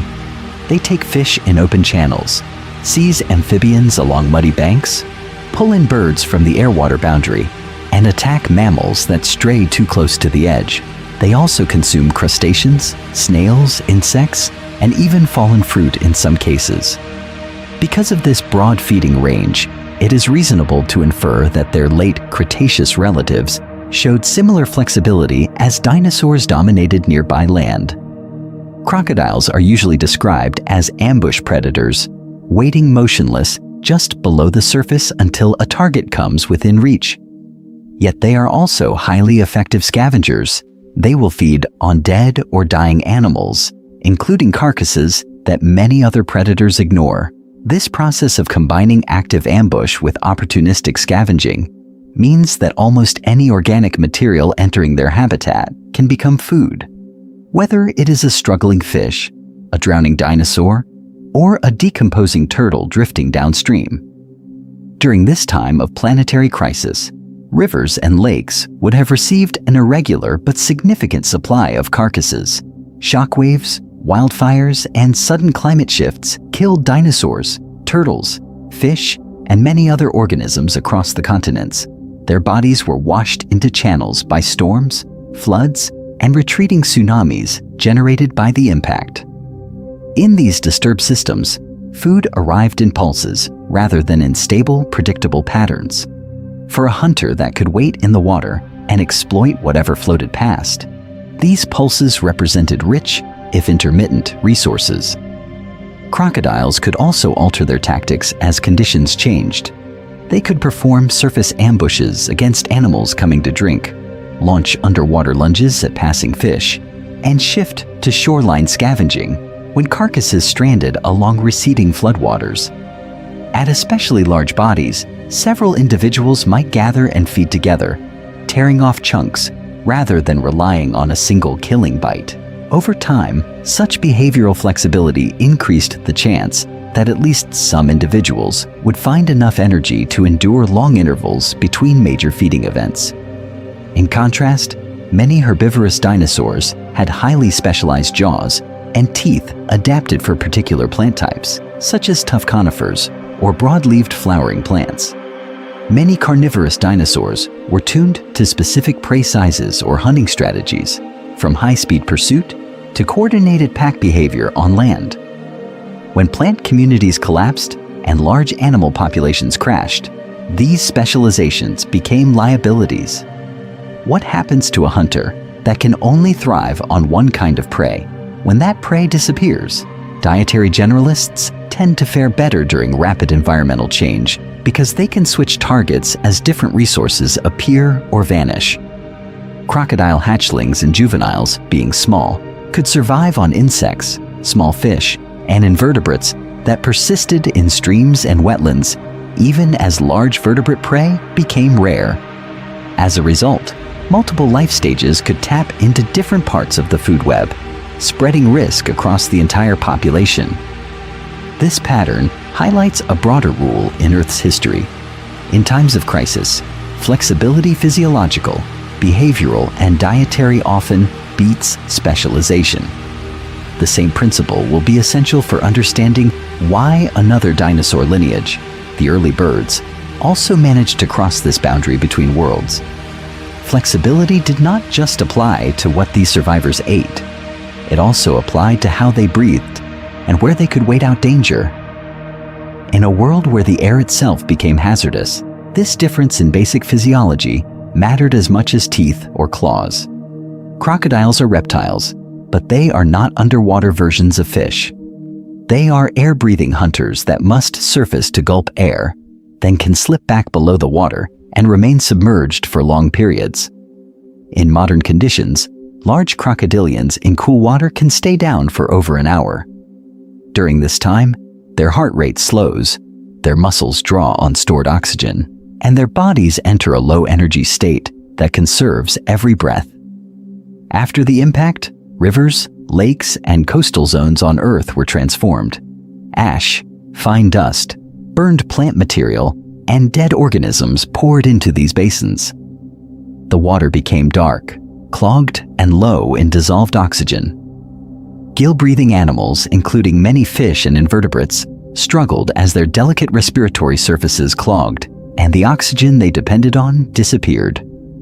Because of this, entire aquatic communities were pushed to the edge of collapse. Air-breathing crocodiles were not limited in the same way. They could rise through the debris-filled surface, take in fresh air, and then descend again into murky channels that would have suffocated many other organisms. This process allowed them to occupy habitats that were temporarily lethal to more sensitive species. In effect, they used the boundary between air and water as a refuge, moving across it as conditions shifted from hour to hour. Inside their bodies, specialized features helped them cope with these stresses. Crocodilian lungs are efficient, with unidirectional airflow that, like in birds, keeps fresh air moving across the gas exchange surfaces, even as they breathe out. Over time, this arrangement seems to have supported effective oxygen uptake under variable atmospheric conditions. When ash and aerosols altered the composition of the air near the surface, their hearts also contributed to survival. A powerful, four-chambered heart, combined with the ability to shunt blood, lets crocodiles redirect circulation during long dives or episodes of low oxygen. Blood flow can be prioritized toward the brain and other vital organs, while less critical tissues receive reduced supply. As a result, crocodiles can endure periods that would cause rapid organ failure in less adaptable animals. In the dark, polluted waters of the impact winter, this physiology became a hunting tool. Crocodiles could patrol slowly along the bottom, feeling and sensing for weakened fish, dying amphibians, or carcasses drifting in the current. What was environmental stress for many species became a feeding opportunity for them. How many other large predators could turn mass die-offs into a steady, if grisly, food source? Many dinosaurs, in contrast, remained tied to a damaged atmosphere. They moved and breathed in smoke-filled, dust-laden air, with limited ways to escape poor air quality or airborne toxins. Few could retreat for hours into oxygen-stable refuges beneath the surface. Crocodiles, by slipping underwater or into sheltered channels, could also buffer sudden temperature swings and avoid crowded, dangerous shorelines, adding yet another layer of resilience. Taken together, these traits show one survival strategy: dig in, slow down, and endure. Yet not all dinosaur lineages followed this path. One branch responded to the same crisis in a radically different way, shrinking, lightening their bodies, and taking to the air, raising a new question. How did those early birds turn catastrophe into a launch pad? That launch pad leads to a surprising conclusion. Not all dinosaurs vanished. In a strict biological sense, one dinosaur lineage is still alive today. Modern birds are living dinosaurs, descended from small feathered theropods that had already diversified by the late Cretaceous, sharing the planet with giant tyrannosaurs, hadrosaurs, and the crocodilian relatives that waded along their rivers.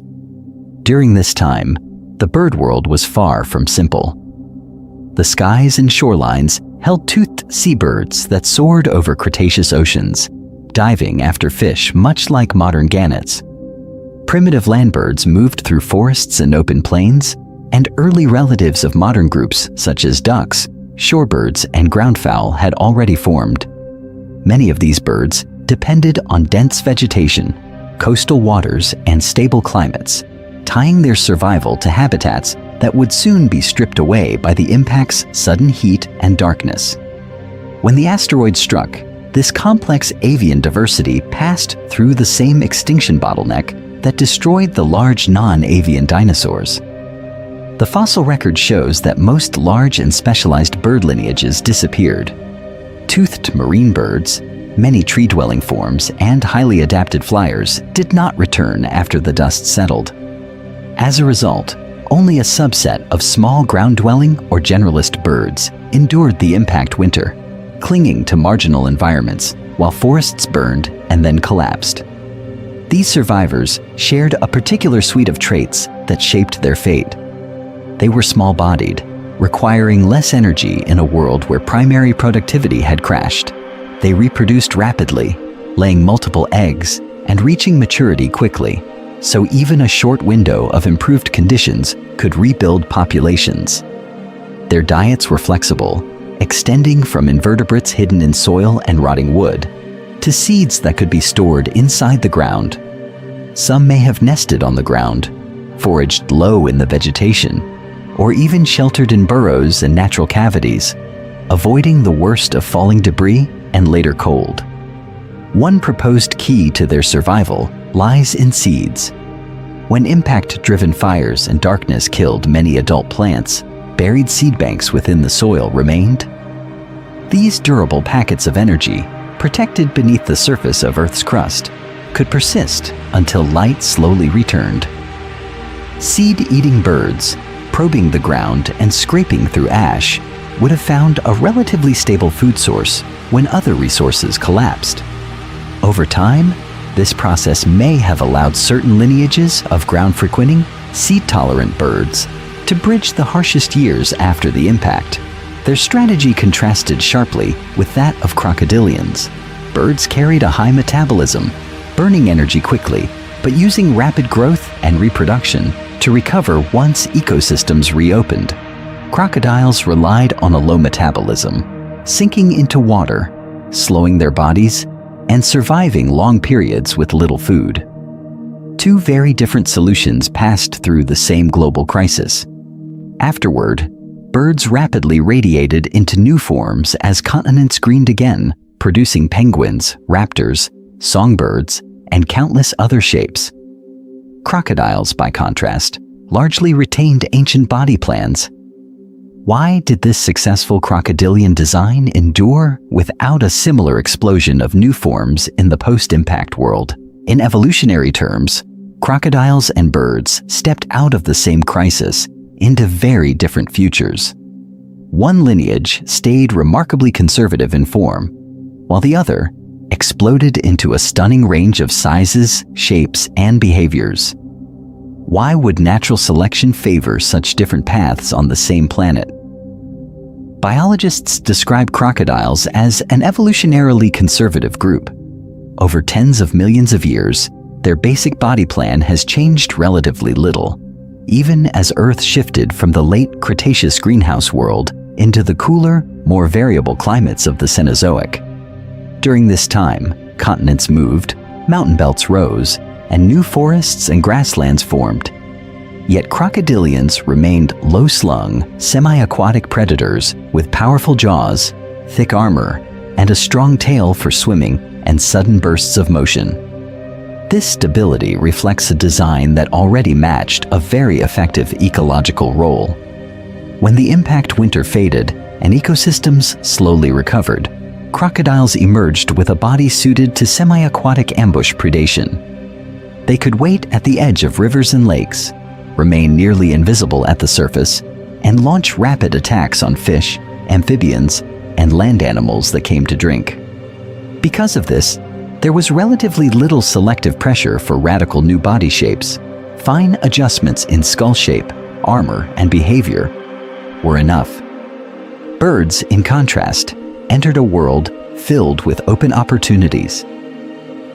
As forests regrew and new plant communities spread across the continents, many niches that had once been occupied by non-avian dinosaurs stood empty. Over time, different bird lineages moved into these spaces. Some specialized as flying insectivores, others as seed eaters, nectar feeders, fish eaters, or large scavengers soaring over the recovering landscape. This process drove rapid diversification in beak form, limb proportions, feathers, and body size. Crocodiles largely remained in slow-moving freshwater and coastal habitats. In these environments, their existing toolkit continued to function extremely well.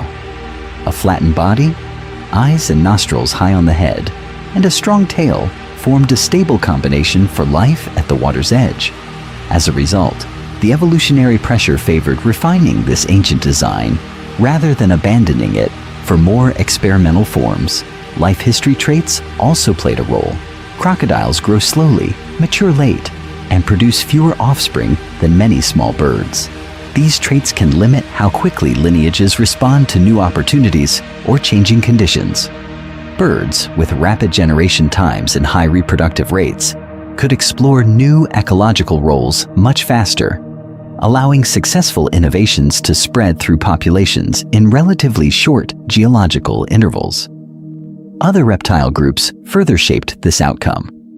Lizards and snakes diversified widely on land during this time, occupying insect-eating, burrowing, climbing, and even some predatory roles that might otherwise have been available to more terrestrial crocodilian experiments.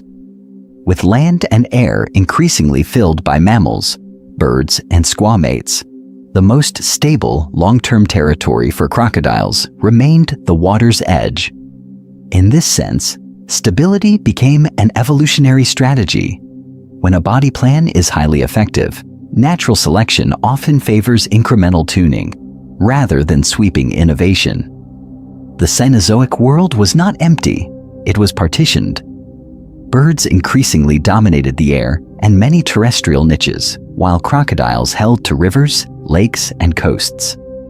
The next step is to examine how this partitioning of water and air shaped the long-term fate of dinosaur-era survivors on a changing Earth. As the air and water domains became partitioned between birds and crocodiles, the planet itself was also changing. The immediate chaos of the impact winter did not last forever. Over time, dust and aerosols settled out of the atmosphere. Sunlight slowly returned to Earth's surface, and climates began to stabilize. Global temperatures then began to climb, and a warmer, wetter world started to emerge from the ruins of the late Cretaceous. The burned, eroded landscapes left by firestorms and acid rains did not stay barren. In many regions, ferns were among the first plants to recolonize the damaged crust. Dense, fern-dominated understories spread across floodplains and hillsides, creating low, tangled layers of green beneath regenerating canopies of angiosperm trees. Patchy wetlands, fed by unstable rivers and heavy rains, formed in craters, valleys, and subsiding basins. During this time, these recovering swamps, lakes, and marshes became critical refuges and corridors for surviving lineages. Within this regenerating vegetation, mammals began to change. Before the impact, most mammals had been small, nocturnal, and ecologically constrained by dinosaur dominance. Now, with non-avian dinosaurs gone, those same lineages diversified into new roles. Some remained insectivores, probing rotting logs and fern beds. Others evolved into early herbivores, browsing on leaves and seeds. Still others developed sharper teeth and stronger jaws, becoming agile predators that hunted along forest floors and river margins. As a result, food webs on land became more complex again, but with mammals now occupying many of the roles once held by smaller dinosaurs. Birds also radiated into the opening space above and across the ground. In the air, early waterfowl and shorebirds exploited lakes and coastal zones, diving for fish or probing soft sediments. On land, ground-running forms patrolled forest clearings and open floodplains, while raptor-like birds evolved powerful talons and hooked beaks to seize prey. This process reshaped the vertical structure of ecosystems. Insects, small mammals, and amphibians now faced threats not only from below in the undergrowth, but also from swift attacks out of the sky. How would this new aerial pressure interact with the quiet hunters waiting in the water? Crocodiles, in contrast, changed less in overall design, but remained central to rivers, lakes, and coastal systems. Semi-aquatic ambush predators lurked in murky channels, feeding on fish, amphibians, and any mammals or birds that ventured to the water's edge to drink or forage. Because of this sit-and-wait strategy, crocodiles could exploit the growing diversity around them without abandoning their ancient body plan. Some lineages experimented with larger body sizes and more specialized habitats, including broad-snouted forms in swamps and marine species along continental shelves. Yet the basic pattern of a low-slung, armored predator powered by a strong tail persisted. As Paleocene climates warmed further into the early Eocene, forests thickened, and many regions of the continents became humid, greenhouse worlds. The contrast on land was striking. The great terrestrial empires of dinosaurs were gone, replaced by mammals and birds, while crocodiles continued their quiet patrol of waterways, much as their ancestors had done.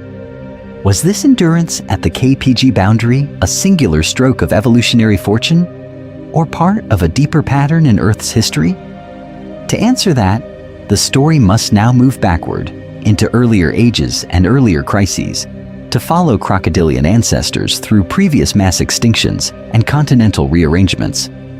To see why crocodiles endured when dinosaurs vanished, the timeline must stretch far beyond the asteroid. Long before the late Cretaceous, Earth had already passed through several planetary crises. Some were so severe that they nearly reset life on the continents and in the oceans.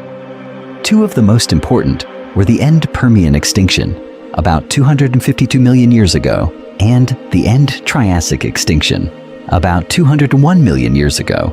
During the end Permian event, intense volcanic activity in what is now Siberia released enormous amounts of heat and gases from deep within the mantle. This process warmed the climate, poisoned the oceans, and removed oxygen from seawater. As a result, an estimated 80 to 90% of marine species and a majority of land species disappeared.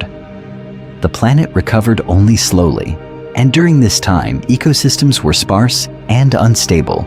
By the late Triassic, life on the continents had diversified again. Early dinosaurs appeared, but they were not yet dominant. Alongside them, another group emerged, the early crocodilomorphs. These were not large river predators. Many were small, lightly built reptiles that lived on land or along the margins of lakes and rivers. Some ran on long legs, some were more squat and semi-aquatic, and several occupied roles that would later be filled by mammals. when the end Triassic extinction struck, driven again by massive volcanism as the supercontinent Pangaea began to break apart. Numerous reptile lineages vanished. Large predatory relatives of crocodiles, along with many other archosaurs, disappeared from the record. Yet several crocodilomorph branches persisted. Because of this survival, ecological space opened around them. Competitors were gone, climates were shifting, and new habitats formed as rifting continents created fresh coastlines and basins. Over time, crocodilomorphs radiated into a surprising variety of forms. Some became fully terrestrial predators with upright limbs. Others adapted to marine environments, developing paddle-like limbs and streamlined bodies for life in the oceans. A few even evolved herbivorous diets, with complex teeth suited for processing plants. Most of these experiments did not last. Lineages rose, diversified, and then faded as climates cooled or warmed and sea levels advanced and retreated across the surface of the continents. The particular line leading to modern-style crocodilians threaded its way through all of these changes. It endured Triassic rifting, Jurassic greenhouse climates, and Cretaceous sea level fluctuations. During this time, traits such as flexible diets, semi-aquatic habits, and ectothermy likely provided repeated advantages. Animals that could shift between prey types, retreat to water, and lower their metabolic demands were better positioned to ride out droughts, habitat loss, and collapses in local food webs. In contrast, the large non-avian dinosaurs that later dominated the land had a shorter tenure.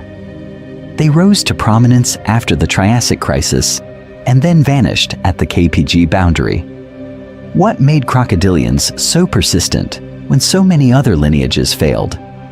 The answer lies not only in their deep survival record, but also in specific biological traits, reproduction, growth, and behavior that further increased their chances during turbulent times. Those traits form the next part of the story. To understand why crocodilians endured when so many other reptiles vanished, it is necessary to look closely at how they lived their lives across time. Their survival is not only about armored skin and strong jaws, it is also about how slowly they grow, how long they persist, and how they invest in each new generation. Modern crocodilians often live several decades, and in stable conditions, some individuals can exceed 70 years. During this time, a single adult may experience repeated cycles of drought and flood, scarcity and abundance. Instead of relying on rapid growth and short lives, these animals follow a strategy in which longevity acts as insurance. When conditions are poor, adults can endure.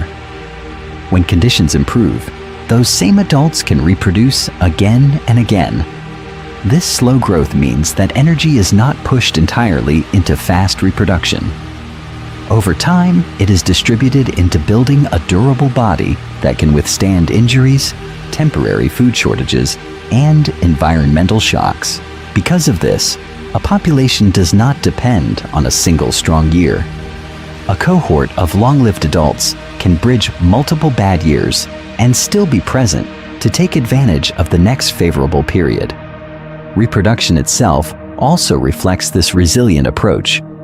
Many crocodiles construct nests on riverbanks or build mounds from vegetation and mud, raising the eggs above fluctuating water levels. Females often remain near the nest, guarding against predators and controlling access. When the young begin to hatch, the adult may help open the nest and even carry hatchlings to the water. This process of active defense and transport is unusual among reptiles and increases juvenile survival compared with many egg-laying species that leave their clutches unattended.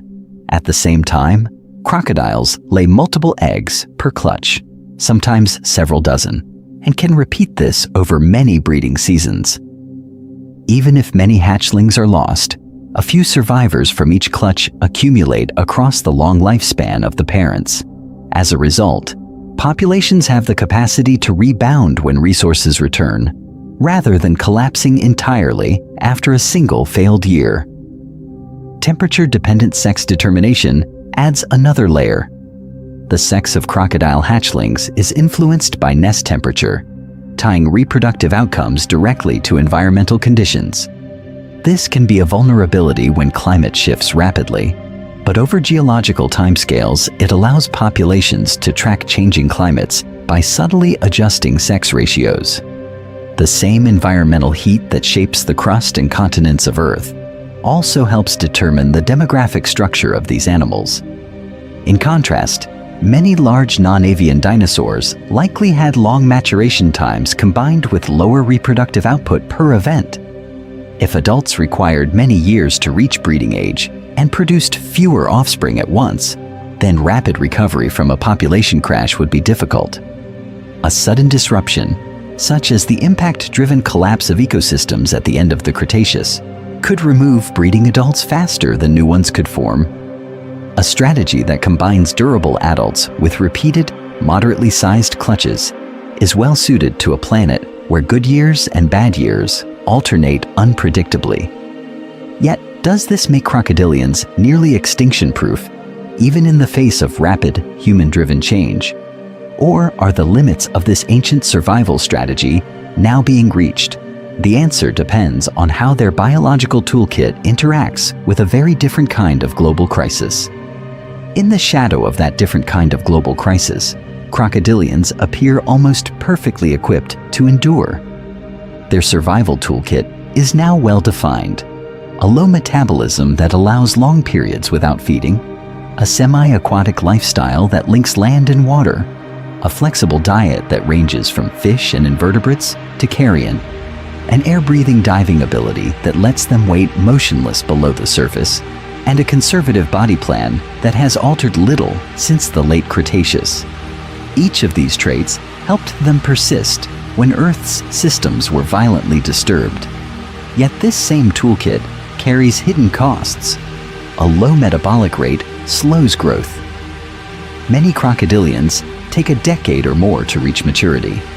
Their conservative skeleton and musculature, so effective for ambush along riverbanks and coasts, limits rapid experimentation with new forms. As a result, evolutionary innovation tends to proceed gradually rather than through frequent bursts of novelty.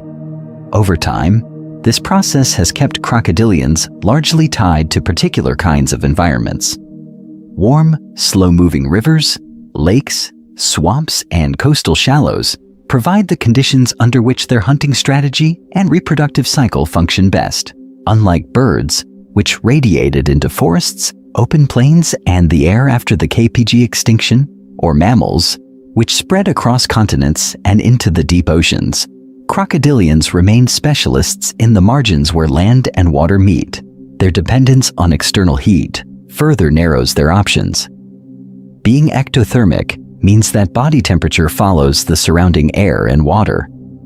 During this time, when the planet's climate cooled or regional seasons became more pronounced, the geographic range of crocodilians contracted toward warmer belts. Modern warm-blooded descendants of the KPG survivors can remain active in cold environments by generating internal heat, but crocodilians are restricted to regions where environmental temperatures permit effective hunting and digestion. Reproduction adds another layer of trade-off. Many species lay moderate clutches and invest heavily in guarding nests and assisting hatchlings. This strategy improves survival of individual offspring, but long generation times and relatively low reproductive rates reduce the speed at which populations can adapt genetically. When environmental changes unfold over tens of thousands or millions of years, this pace is sufficient. When conditions shift within decades, it may not be.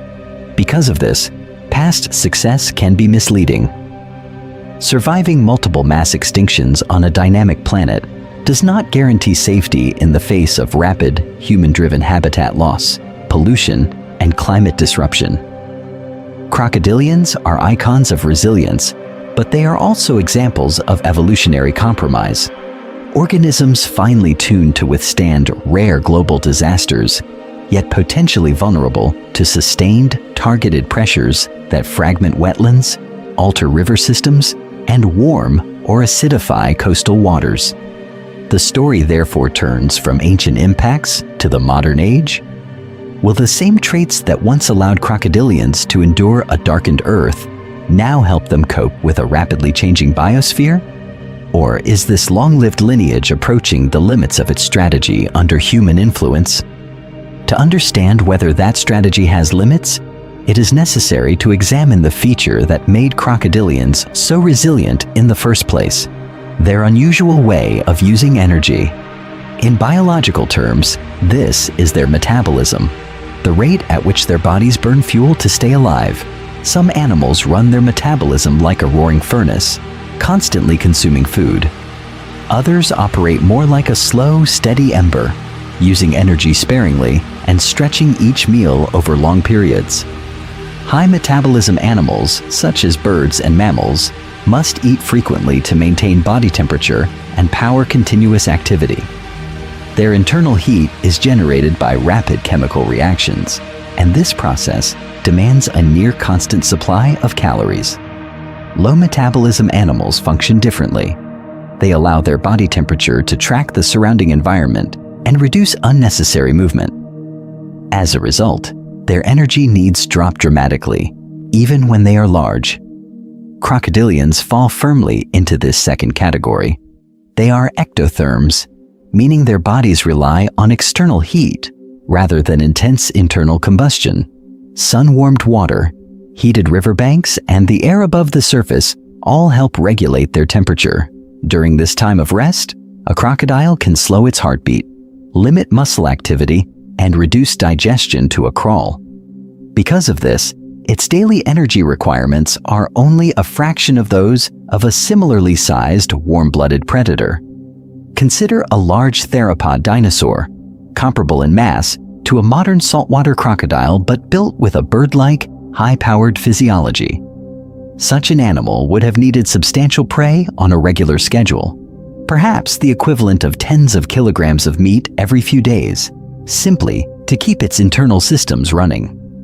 If that flow of food stopped, its reserves would vanish quickly. Within days to weeks, its muscles would begin to break down to feed its own furnace. Now compare that with a crocodile of similar size. Anchored in a river or coastal lagoon, it could feed heavily when prey was available, then enter long intervals of near inactivity.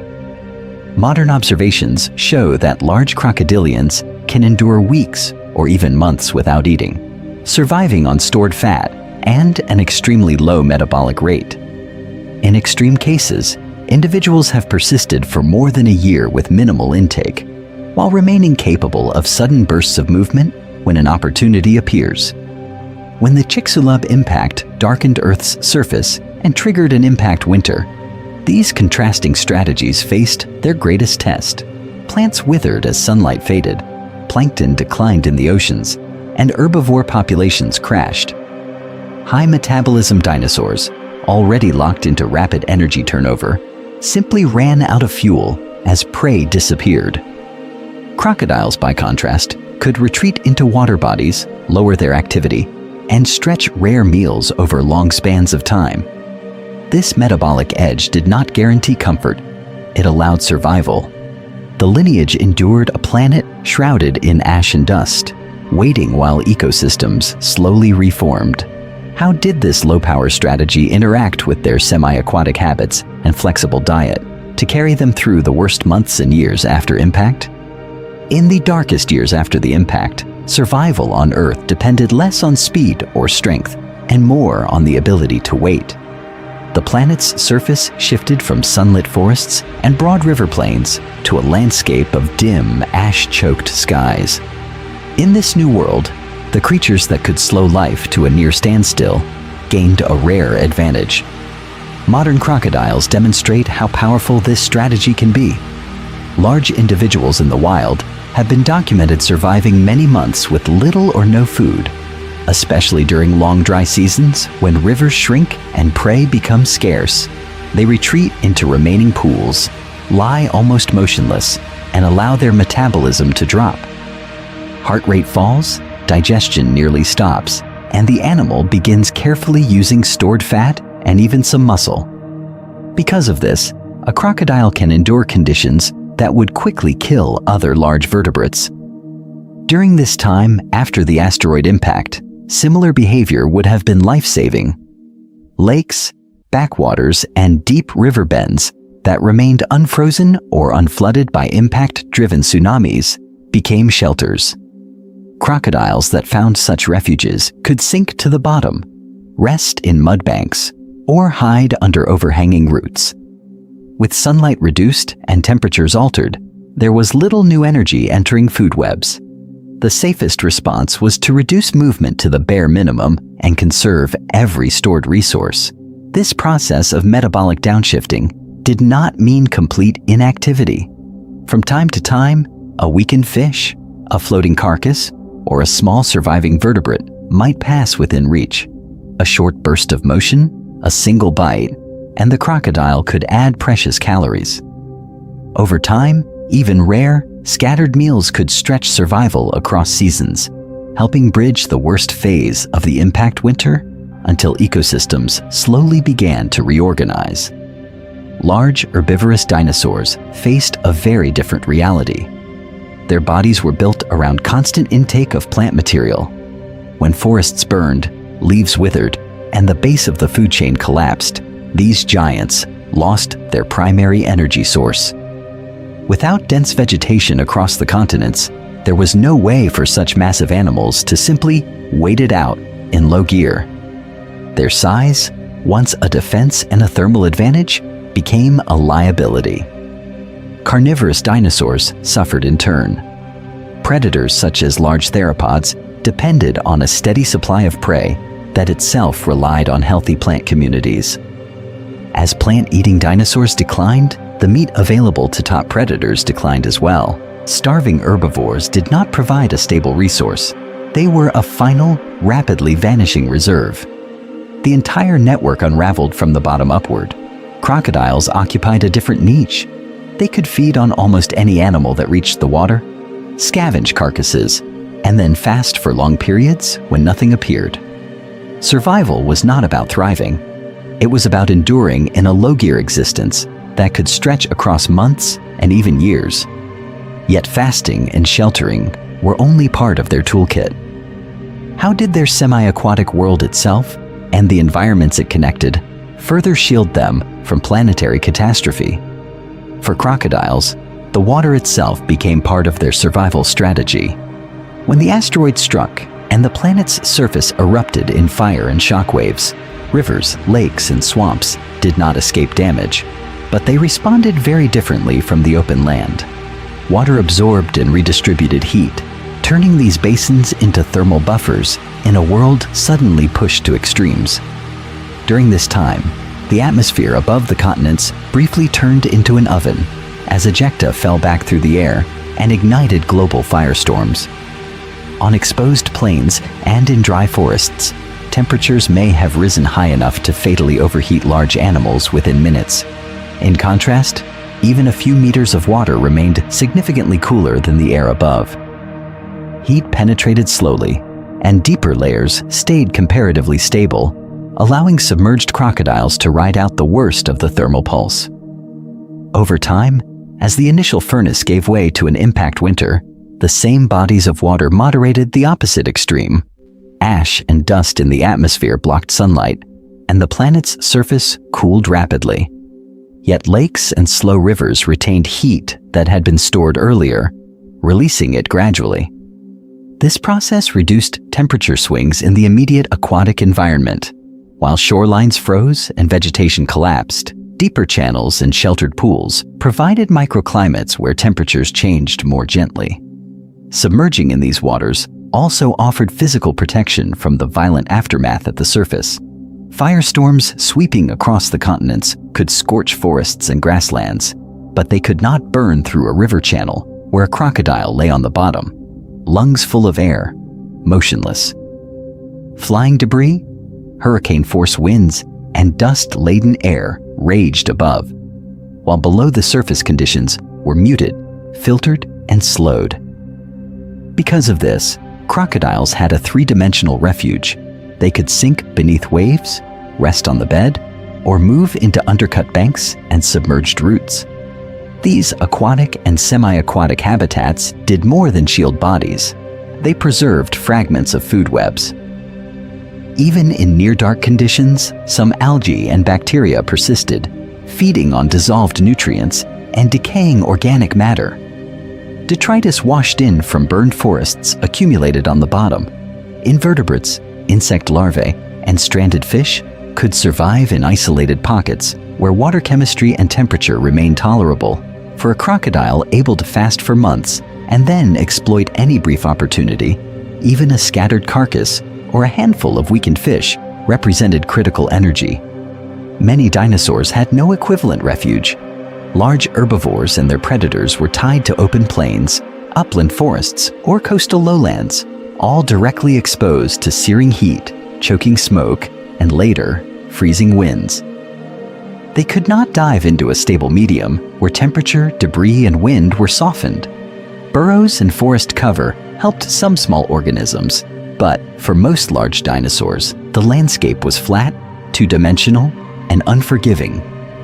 In the next phase, the question becomes how long such watery sanctuaries could sustain life as global food chains continued to unravel. Those watery refuges did more than soften the blast and the wind. They also changed the basic rules of hunting. In a broken world where moving across the landscape cost precious energy, crocodiles occupied a rare position. Predators that could afford to stay almost perfectly still and wait. A crocodile's ambush strategy is built around conserving effort. The body lies low in the water with only eyes and nostrils above the surface, held there by subtle shifts of the tail and limbs.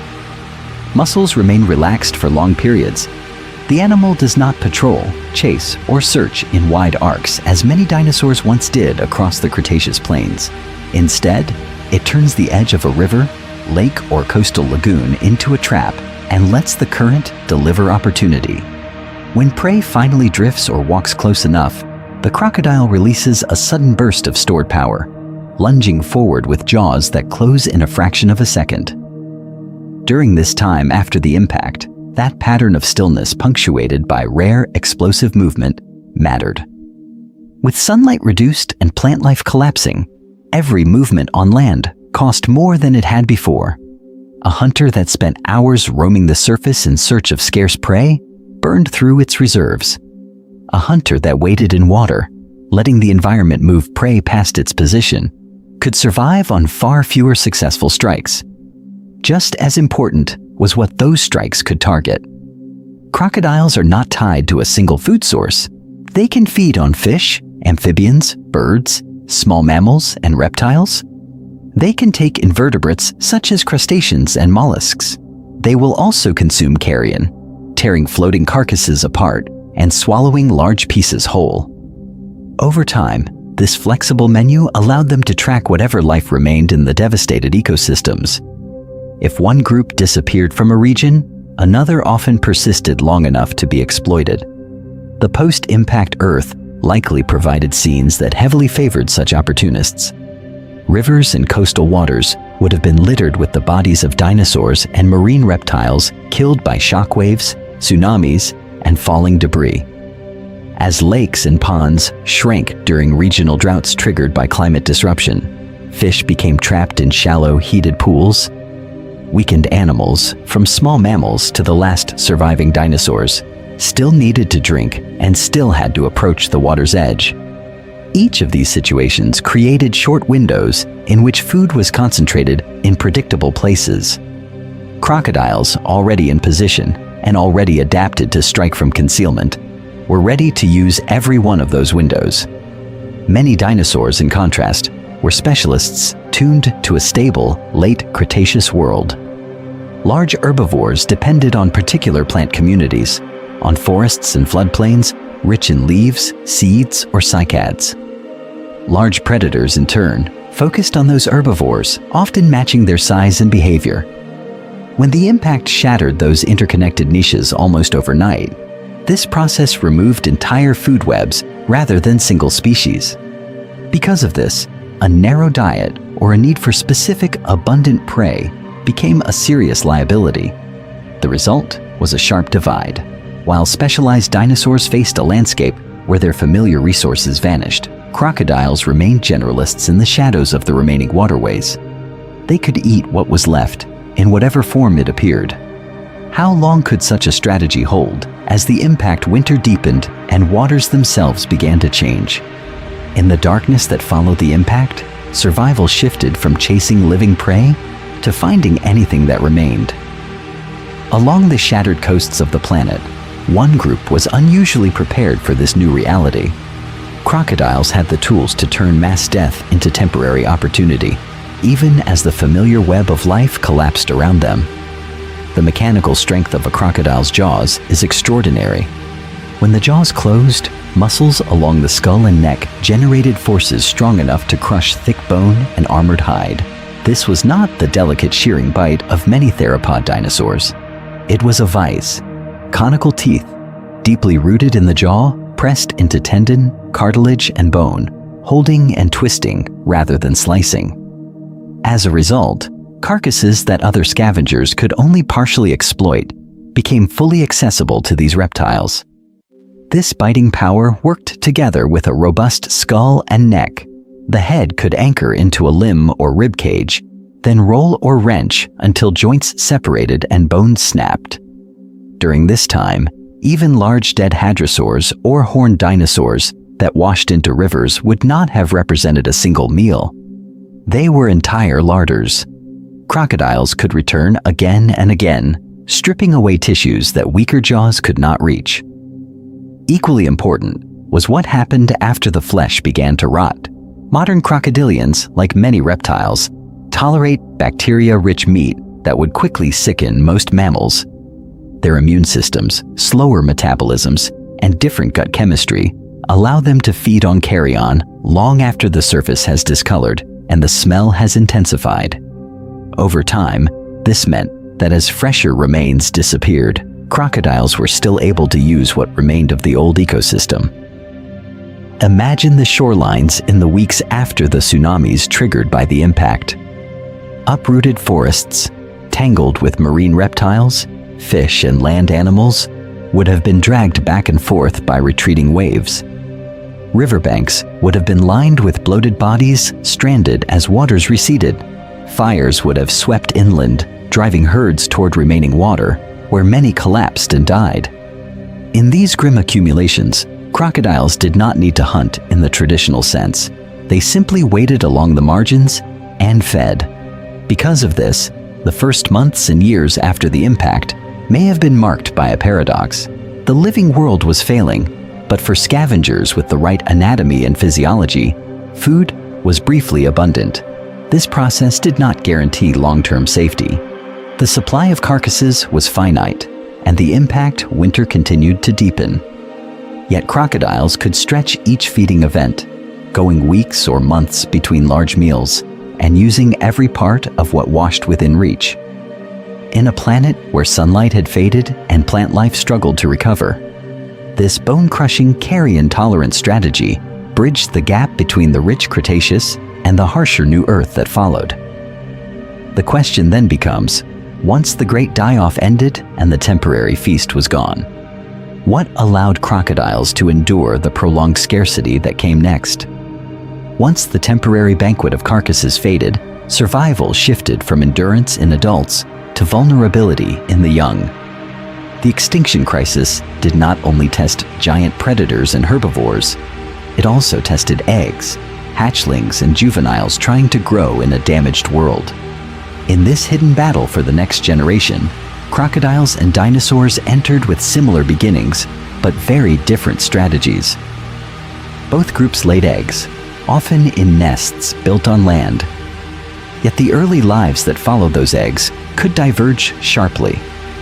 Many non-avian dinosaurs produced clutches that hatched into small, lightly built young that needed to move quickly into open environments. Some species likely formed nesting colonies on floodplains or upland plains, where ash, acid rain, and sudden temperature swings after the impact would have been intense. During this time, a baby dinosaur emerging into the light might find a landscape stripped of plants, scattered with ash, and filled with hungry survivors. Juvenile crocodiles, in contrast, entered a more sheltered world of water, mud, and vegetation. After hatching, they could slip almost immediately into shallow backwaters, dense reed beds, and debris-clogged channels along rivers and coasts.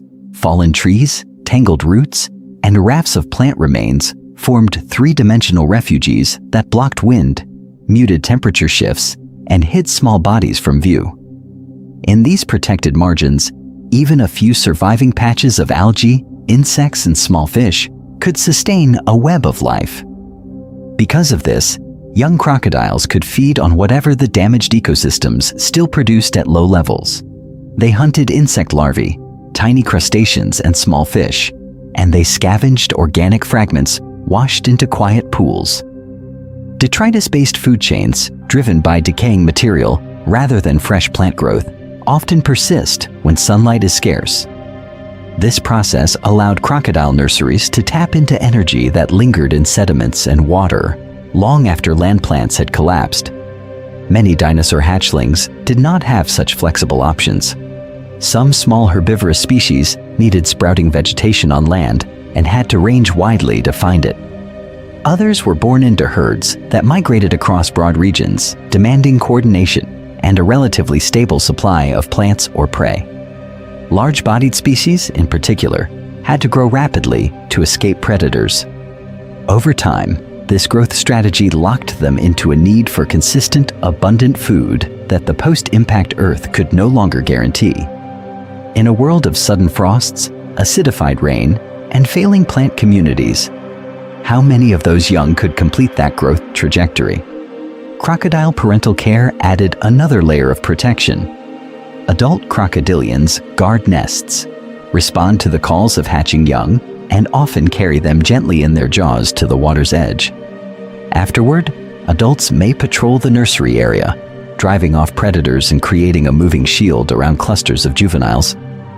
During this time, even modest protection could mean the difference between a brood wiped out by a single hungry hunter and a cohort that survives a bad season. As a result, crocodile young did not face the crisis alone. They were buffered by adults that had already mastered the harsh new conditions and by habitats that blunted the planet's most violent swings. The next question is how this early advantage shaped crocodiles' long-term evolutionary path, while the descendants of dinosaurs took a very different road. That advantage began even before a young crocodile ever hatched.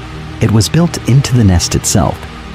While many dinosaurs laid eggs in open scrapes or shallow pits on exposed ground, crocodiles developed nesting strategies that turned their surroundings into natural incubators, able to function even as the planet's climate lurched into chaos. In many regions today, female crocodiles build mounds of vegetation, mud, and soil along riverbanks and lake margins. During this time, decaying plant matter inside the mound generates heat, much like a slow, low fire hidden beneath the surface. Other species dig burrows into sand or soil, using the warmth stored in the ground. In both cases, the eggs are covered, insulated by layers of organic material and sediment that shield them from rapid swings in air temperature. This process created a striking thermal buffer. When the impact winter cooled Earth's surface and seasons became unpredictable, the interior of a crocodile nest did not match every sudden chill or brief warm spell. Decomposition continued, releasing heat. Moisture was retained. Even if average temperatures dropped, the nest interior often remained several degrees warmer than the surrounding air. As a result, embryos had a better chance of completing development in a world where stable warmth had become rare. Many dinosaurs, in contrast, appear to have relied more directly on the sun and on consistently warm climates. Fossil nesting grounds suggest broad, open colonies, with eggs arranged in shallow depressions and only thin coverings of sediment or vegetation. Such nests worked well when late Cretaceous continents were greenhouse worlds, but they offered little protection when ash, dust, and sulfate aerosols dimmed the sky.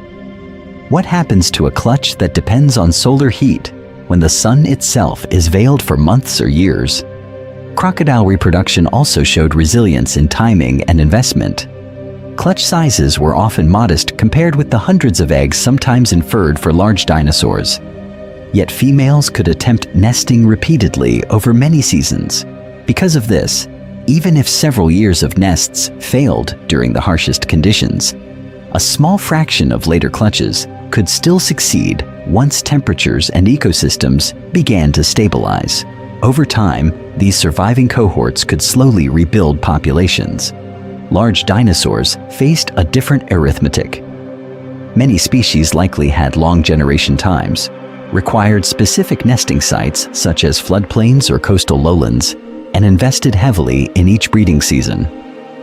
A string of bad years could erase nearly all young from an entire region.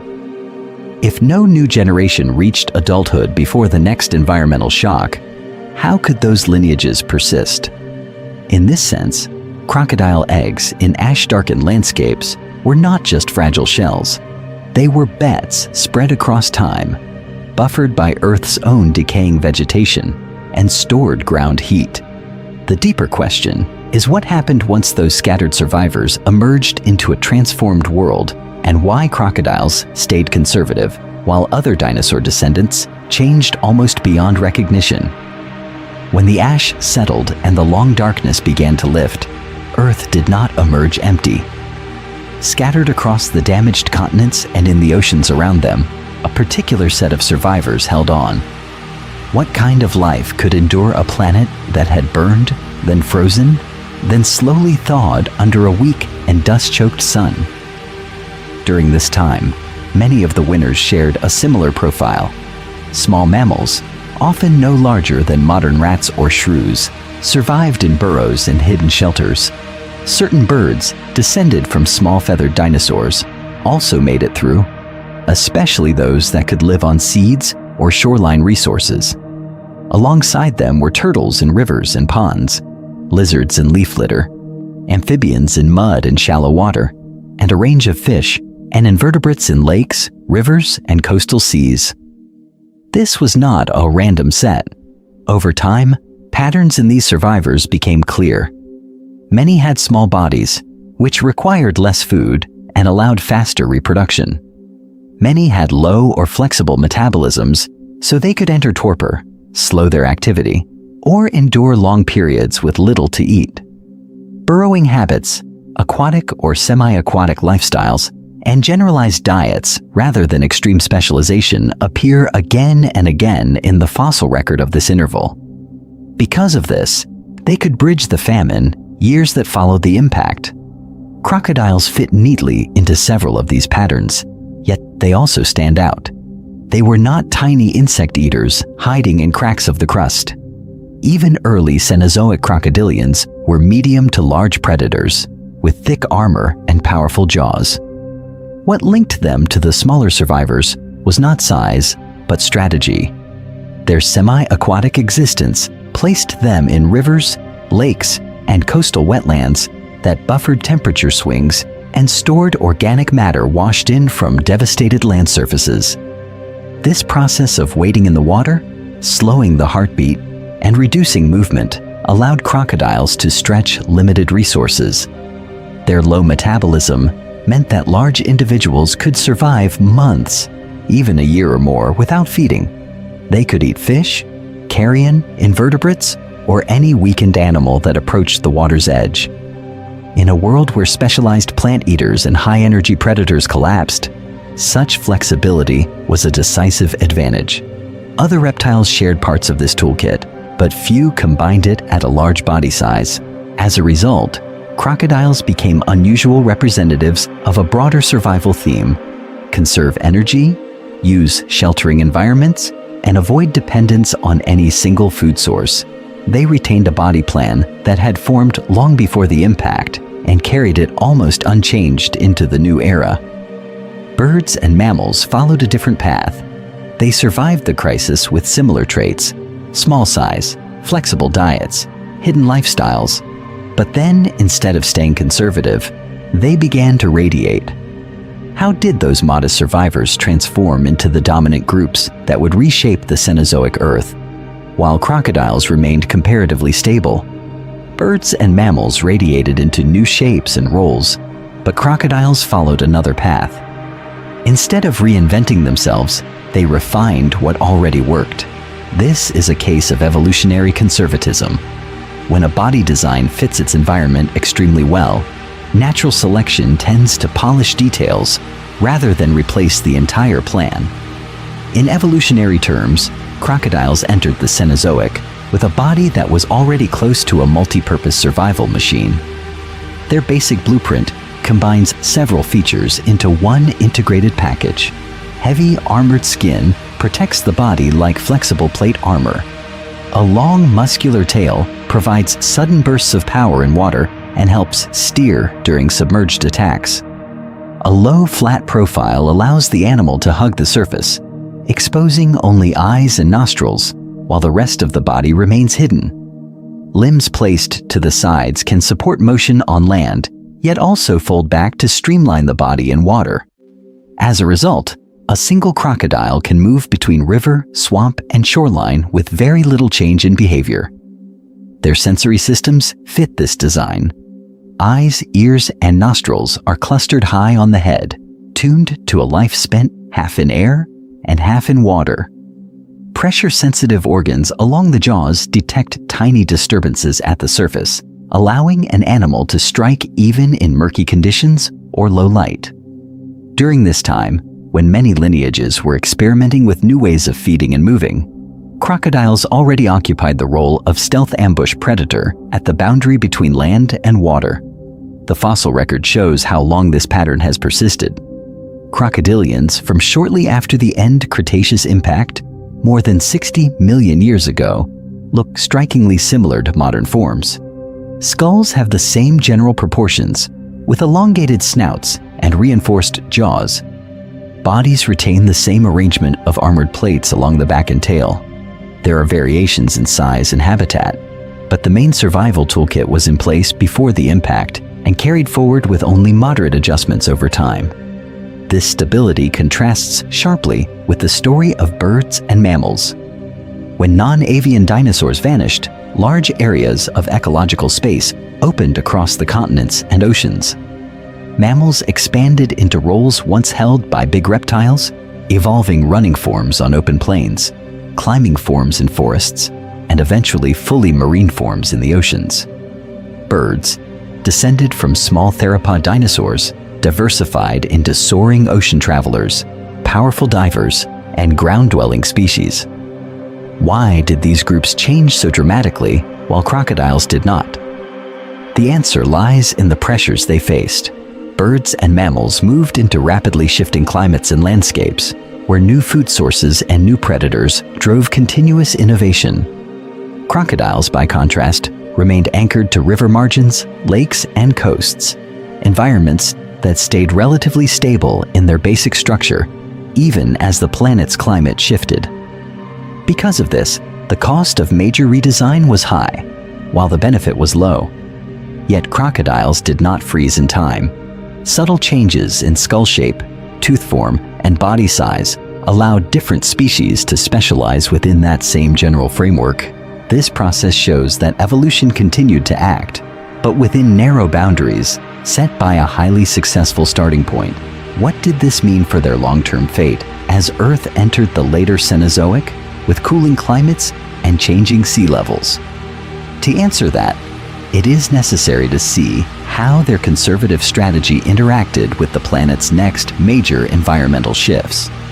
To understand why the conservative crocodile form endured, it is important to recognize that their wider lineage once experimented with far more radical designs. Long before the end Cretaceous impact, crocodile relatives occupied roles across land, sea, and even plant-dominated habitats. The familiar semi-aquatic ambush predator was only one branch on a much broader family tree that, at different times in Earth's history, produced some surprisingly specialized creatures. During this time, many crocodile-line reptiles lived almost entirely on land. Some were dog-sized runners with long limbs, raised bodies and narrow skulls adapted for chasing prey, rather than wading in water. Their joints and spine indicate that they moved with an erect or semi-erect posture, more like small dinosaurs or mammals than modern crocodiles pressed low against the surface. These forms show that the lineage was once capable of filling active terrestrial predator niches, far from rivers or swamps. Other relatives moved in the opposite direction, leaving the land behind and entering the open ocean. Marine crocodile reptiles developed streamlined bodies, flipper-like limbs, and powerful tails suited for long-distance swimming. Their skeletons often showed dense bones that acted as ballast, helping control buoyancy in coastal waters, while their elongated jaws and conical teeth were specialized for catching fish or cephalopods. In these environments, they functioned in a way that paralleled later marine reptiles and even early whales, turning the crocodile blueprint into a fully pelagic design. There were also experiments with diet. Some croc relatives evolved broad flattened teeth, ideal for crushing shellfish on the seafloor, while others developed more complex leaf-shaped teeth that suggest at least partial herbivory. Jaw mechanics and wear patterns indicate that these animals processed tough plant material or hard-shelled invertebrates rather than tearing flesh. As a result, the wider crocodile lineage once included shell crushers and plant browsers, not only the meat-eating ambushers familiar today. Over time, many of these specialized forms disappeared, often before or during major environmental changes. When climates cooled, sea levels shifted, or ecosystems reorganized, narrow specialists tied to a single food source or habitat type were more vulnerable. A land-running predator dependent on particular prey, or a marine form needing warm, shallow seas, had fewer options when those conditions changed. This process gradually pruned the more extreme experiments from the crocodile family tree. In contrast, the classic semi-aquatic ambush hunter persisted through multiple crises.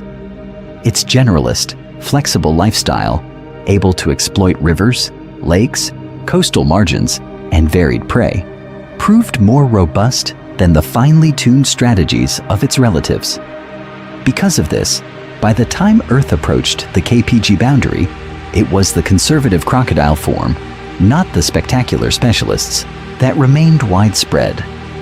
This pattern suggests that survival at the impact was not only a matter of luck, but also the culmination of earlier extinctions that had already favored resilient, adaptable designs.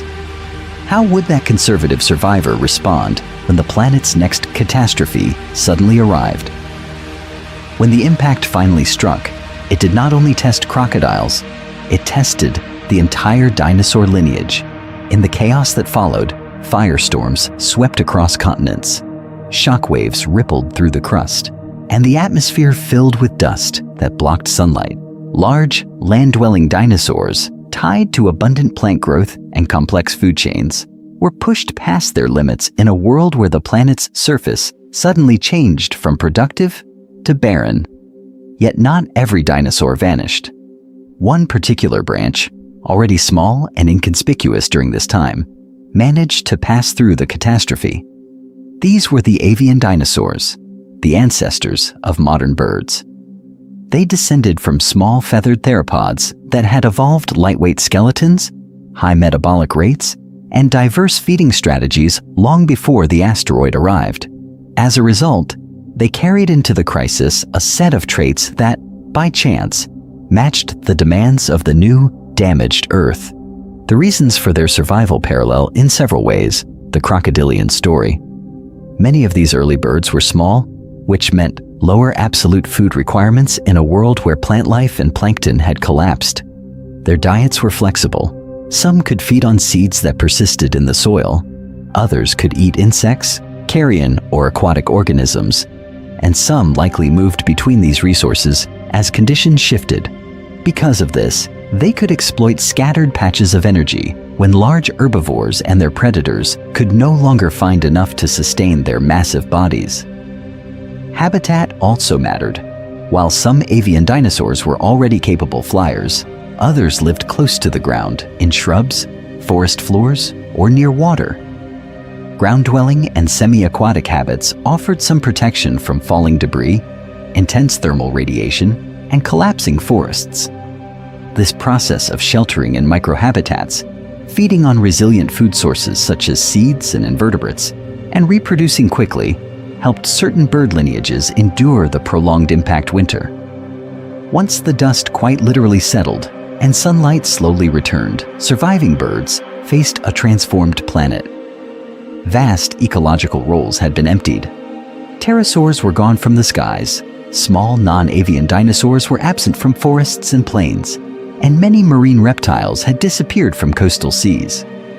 Over time, birds expanded into these vacant spaces. Some evolved into aerial insect hunters, filling roles once shared with small pterosaurs. Others became seed eaters that moved across the continents, transporting plants and reshaping early Cenozoic ecosystems. From this relatively modest beginning, bird diversity increased dramatically. Lineages adapted to shorelines, open oceans, dense forests, and grasslands that had not yet fully formed. While crocodiles mostly retained their ancient ambush predator design, birds turned the post-extinction world into a platform for rapid evolutionary innovation. How did these two surviving dinosaur lineages, one conservative and one increasingly experimental, interact as new climates and new landscapes developed across Earth's surface? In the shadow of the impact, both crocodiles and birds entered the new era with surprising similarities. Each lineage descended from Mesozoic predators, yet the survivors were relatively small for their groups, often no larger than modern chickens or modest crocodiles along river margins and coastal wetlands. During this time, size alone was not the decisive factor. What mattered was a shared toolkit, adaptability, flexible diets, and the ability to retreat into refuges as Earth's surface plunged into an impact winter. When sunlight dropped and plant communities collapsed, these traits became essential. Many early birds could exploit seeds, insects, and shoreline resources. Small crocodiles occupied sheltered lakes, rivers, and estuaries where organic material still washed in from damaged landscapes. Both groups could use cover, burrows, vegetation, and water to avoid the worst of the heat pulse, firestorms, and later freezing conditions. As a result, they passed through the extinction bottleneck that eliminated the large non-avian dinosaurs. After the immediate crisis, however, their paths began to diverge sharply. Birds carried a high-energy, warm-blooded metabolism and the ability to fly. These features demanded constant access to food, but also opened the sky, forest canopies, and coastlines as potential habitats. Over time, strong pressure favored any lineage that could use new food sources or explore new regions as the planet's ecosystems slowly rebuilt.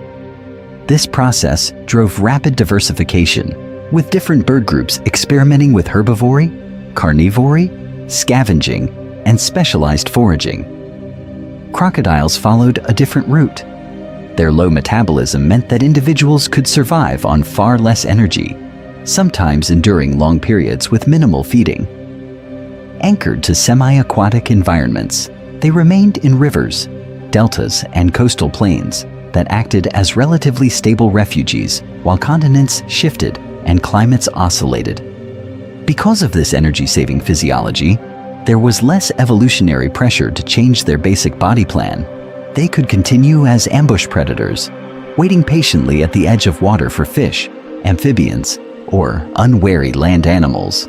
In this contrast, survival appears as only the first step, not the end of the story. Birds turned survival into an opportunity for radiation. Their skeletons became lighter or heavier depending on role. Beaks reshaped into tools for probing, tearing, or crushing, and wings adapted for soaring oceans, maneuvering through forests, or even in some lineages, being lost in favor of running. Crocodiles, by comparison, refined an ancient design rather than replacing it. They adjusted details of skull shape, armor, and size, but the core pattern that had formed in the late Mesozoic remained recognizable. This divergence reflects both constraints and opportunities. High metabolism and flight pushed birds toward rapid innovation, while low metabolism and an aquatic niche encouraged crocodiles to remain conservative. Which strategy was more successful in Earth's long history, and how did these choices shape later ecosystems dominated by mammals and birds, rather than giant reptiles? In the shadow of that choice, another group quietly prepared to reshape the planet. While birds took to the skies, mammals began to rise on the ground. During this time, the world left behind by the dinosaurs was full of empty roles. Forests regrew, rivers stabilized, and the crust once again supported rich ecosystems. Into these recovering habitats stepped the descendants of small, mostly nocturnal mammals that had survived the impact by staying hidden and feeding on insects, seeds, and detritus. At first, these survivors were modest in size and behavior, but the absence of giant reptiles removed a powerful constraint. Over time, mammal lineages diversified into a wide spectrum of forms. Some evolved into nimble herbivores that grazed and browsed across plains and forest edges. Others became sharp-toothed carnivores that chased prey over land. Still others remained omnivores, able to exploit fruits, roots, carrion, and smaller animals. This process of radiation gradually filled many of the ecological roles once occupied by mid-sized and large dinosaurs. As continents shifted and climates cooled and warmed, mammals expanded into nearly every accessible environment on Earth. Herds of grazers spread across open lowlands. Climbing species adapted to life in trees, gripping branches and feeding high above the surface. In time, some mammal groups even reversed course and returned to the seas.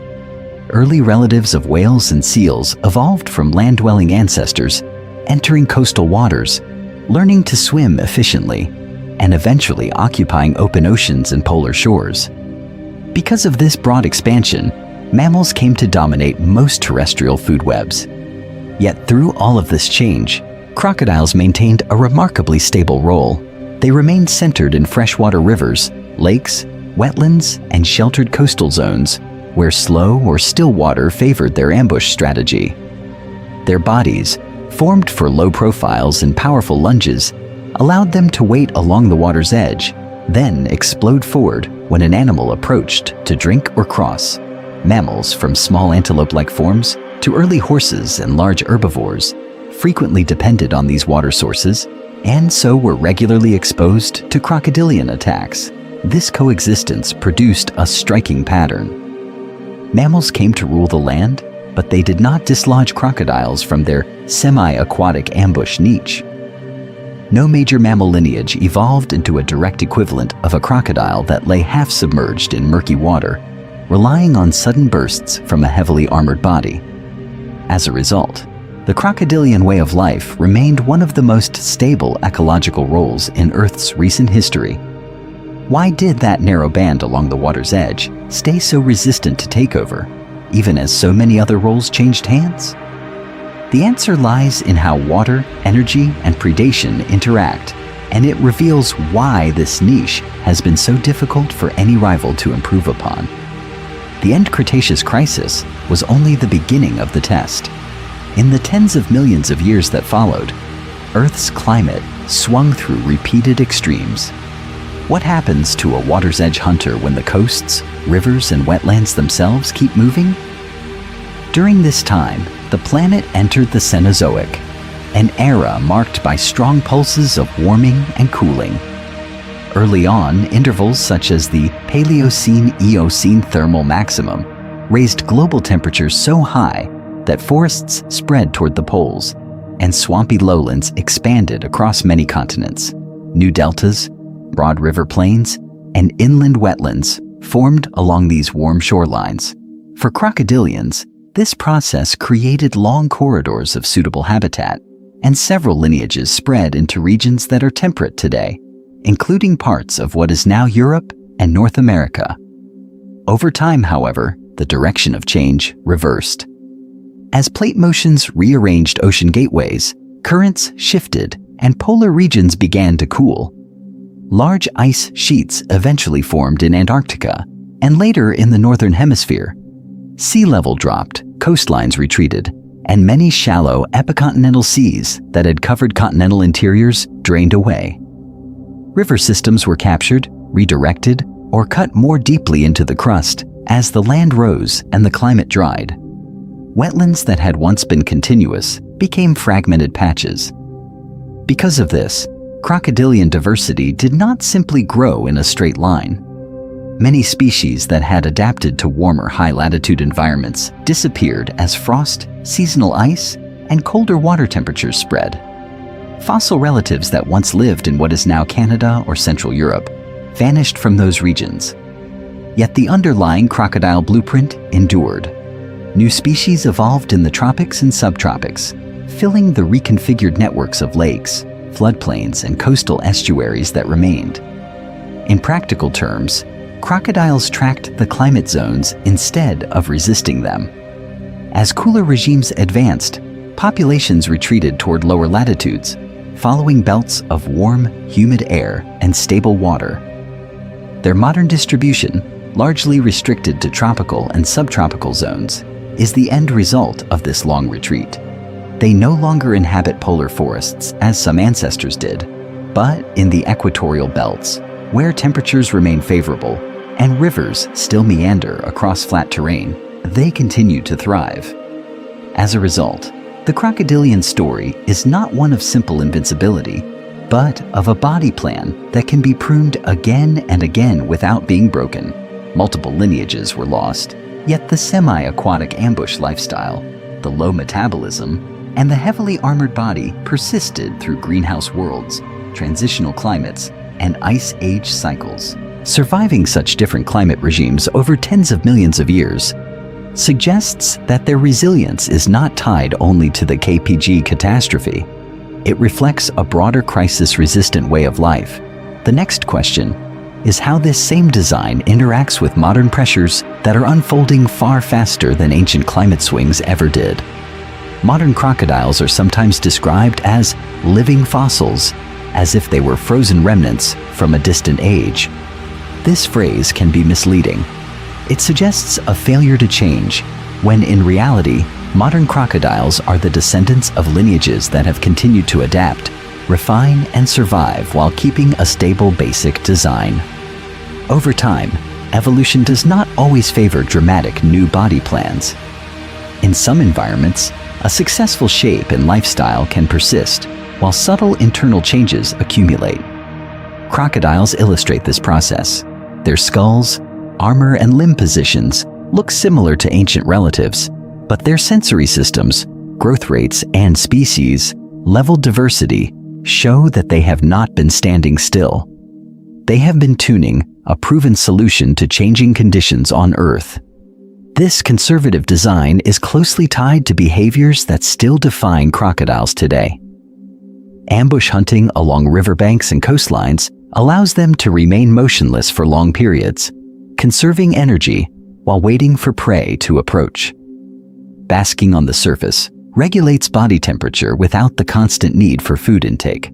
Seasonal fasting, especially during dry periods, lets large individuals endure months with little or no feeding. During this time, their metabolism slows and the demand on local food webs decreases. Nesting habits also connect modern crocodiles to their deep past.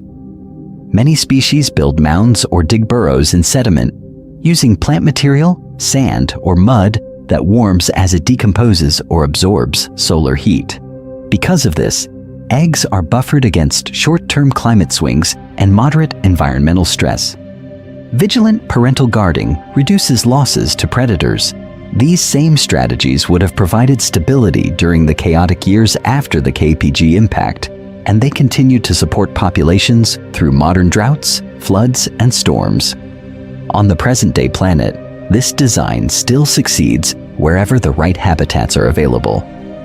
Crocodiles occupy tropical and subtropical rivers, lakes, wetlands, and some coastal zones on multiple continents.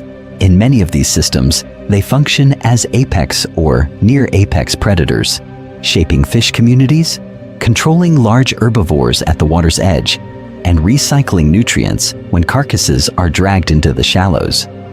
Their presence signals that a particular stretch of water can still support large, long-lived vertebrates. Yet the world that formed around them after the dinosaurs vanished is changing again. Human activity is reshaping coasts, damming rivers, and altering climate at a rate that far exceeds most natural swings in Earth's history. The traits that once allowed crocodiles to wait out impact winters and greenhouse intervals now face pollution, habitat loss, and rapidly shifting temperatures.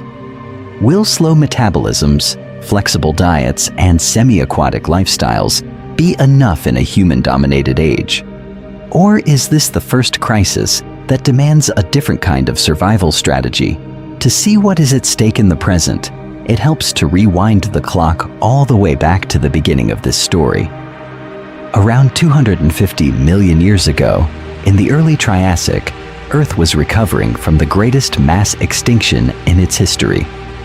On the joined continents, a group of reptiles called archosaurs emerged and began to diversify. From this single broader lineage, two major branches formed, one leading to crocodile relatives, the other to dinosaurs, and, much later, birds. During this time, both branches faced similar environments and similar pressures. The planet's crust still carried the scars of earlier tectonic collisions, and vast lowlands, river systems, and coastal plains spread across the supercontinents. Early crocodile-line archosaurs and early dinosaurs overlapped in many habitats. They shared comparable body sizes, moved on land, and hunted similar prey. In the beginning, there was no clear indication that one group would dominate open landscapes, while the other would retreat into narrower roles. Over time, however, their paths began to diverge. Dinosaurs refined upright postures, efficient breathing systems, and active metabolisms that supported long-distance movement and complex behavior on land. This process allowed them to fill forests, floodplains, and upland regions with herds of herbivores and large predators. Crocodile relatives, facing competition from these increasingly specialized dinosaurs, were gradually pushed toward the edges of the same ecosystems into semi-aquatic ambush niches along rivers, lakes, and coastal wetlands. By the late Cretaceous, this contrast defined the planet's surface. Imagine a lush, dinosaur-dominated landscape, towering sauropods moving through conifer forests, horned and duck-billed herbivores crowding fertile floodplains, and predators such as Tyrannosaurus patrolling open valleys. In the background, often half-hidden, crocodiles and their kin waded in murky channels, pressed close to the waterline, conserving energy, and striking only when prey approached. Both lineages had survived for more than 100 million years, but they were now committed to very different ways of life. Then the Chicxulub impact abruptly tested those strategies. In an instant, firestorms swept across continents. Tsunamis surged through coastal basins, and a dust-laden atmosphere dimmed the sun. Impact winter followed, shutting down photosynthesis, starving plants and plankton, and collapsing food chains from the base upward. Large ground-dwelling dinosaurs, dependent on high food intake and stable plant productivity, were especially vulnerable. Birds, the surviving dinosaurs, made it through in smaller, more flexible forms, but their giant terrestrial relatives vanished. Crocodiles endured because of this long evolutionary preparation. Low metabolisms allowed them to survive for months with little food. Water provided refuge from fires and temperature extremes. A flexible, opportunistic diet made it possible to scavenge whatever remained. Their conservative body plan, refined over millions of years, proved resilient rather than outdated. As a result, the post-impact Paleogene world looked very different. Quieter floodplains, darker rivers, and wetlands haunted by patient crocodiles rather than dominated by herds of dinosaurs. This contrast from shared Triassic origins to divergent Cretaceous roles and unequal survival points toward broader rules about extinction and persistence. What does it reveal about the limits of evolutionary success, and about which strategies endure when Earth's conditions suddenly shift? In that moment of sudden change, the very traits that had made dinosaurs so dominant became serious liabilities. For more than 100 million years, many non-avian dinosaurs had followed a similar path. Large bodies, fast growth, and intense demands on the food web beneath them. Their world was built around high-energy, high-throughput lifestyles that required the planet's biological engine to keep running at full speed. Most big herbivorous dinosaurs turned entire landscapes into fuel. They moved through forests and floodplains, stripping leaves, branches, and ferns, and in turn supported equally massive predators that needed constant access to prey. This process tied the success of these animals directly to the steady productivity of plants and plankton. When the Chicxulub asteroid struck, it did not only damage the crust and generate heat at the impact site, it also filled the atmosphere with dust, sulfate aerosols, and soot that wrapped Earth in a dim veil. During this time, sunlight reaching the surface fell sharply. Photosynthesis stalled in oceans and on land. Over time, leaves withered, forests thinned, and many plant communities collapsed. With primary productivity shattered, the base of the food chain could no longer support the biomass of late Cretaceous ecosystems. Herbivores were the first to feel the strain as their foraging grounds turned into barren ground and dead wood. As herbivores starved or declined, large carnivores lost their main resource. A system that had become top-heavy, with many big predators and herbivores balanced on a narrow foundation of plant growth, failed quickly. Because of this, even regions far from the impact site experienced cascading losses. The problem was not just size, but the absolute amount of food these animals needed each day, and the relatively fast metabolisms that kept their bodies growing and active. Big dinosaurs could not simply downshift into a low-energy mode and wait for the skies to clear. Their eggs and nests were exposed on open ground, vulnerable to predators, temperature swings, and habitat disruption. Many species were tied to particular plant types, coastal plains, or forest structures that vanished. Long generation times meant that evolutionary adjustment to this new, unstable world could not happen quickly enough. Even smaller ground birds and little non-avian dinosaurs faced intense pressure if they depended on fruits, fresh foliage, or insects that crashed along with the plants. Seed crops failed in many regions, insect numbers dropped, and specialized feeders saw their options disappear. In contrast, the dinosaur lineages that survived into the Cenozoic shared different traits. They tended to be small, likely omnivorous birds that foraged on the ground or in low vegetation, capable of eating seeds, carrion, and almost any remaining organic material. As a result, the extinction of most dinosaurs was not a sign of weakness, but of being finely tuned to a world that no longer existed. What, then, about the crocodiles living in those same rivers and coasts? How did their strategy fit this new, darkened Earth? And why did it prove so resilient when nearly everything else failed? In that transformed world, crocodiles were not simply survivors by chance. They carried a survival toolkit that matched the new conditions with remarkable precision. When large dinosaurs required frequent, energy-rich meals, crocodiles operated on a very different metabolic budget. Their low metabolic rate meant that, per unit of body mass, they burned far less energy than similarly sized mammals or dinosaurs. As a result, an adult crocodile could endure weeks or even months without feeding, which was a decisive advantage when food chains on land and in the oceans collapsed. Their semi-aquatic lifestyle also placed them in a kind of natural bunker. Rivers, lakes, and coastal shallows absorbed and redistributed heat, buffering sudden temperature swings at the surface.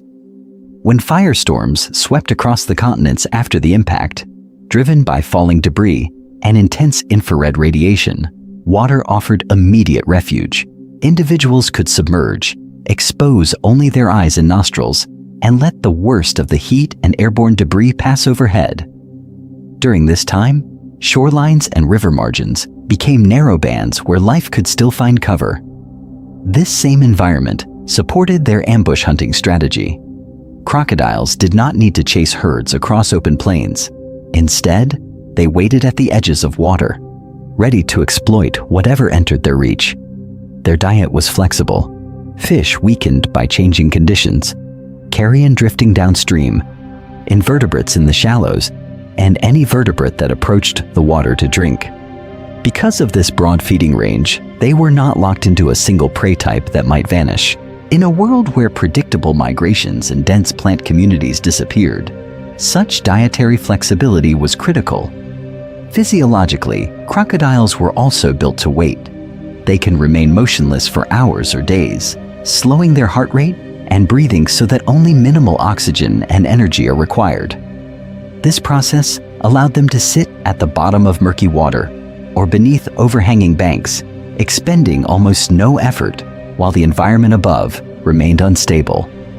How many large land predators could simply shut down their activity to that extent and still survive? Reproduction added another layer of resilience. Crocodile eggs are protected by relatively tough shells, and many species nest near water in areas where local microclimates remain more stable than exposed uplands. Moist soils, vegetation, and water bodies moderated temperature and humidity, shielding developing embryos from the most extreme post-impact conditions.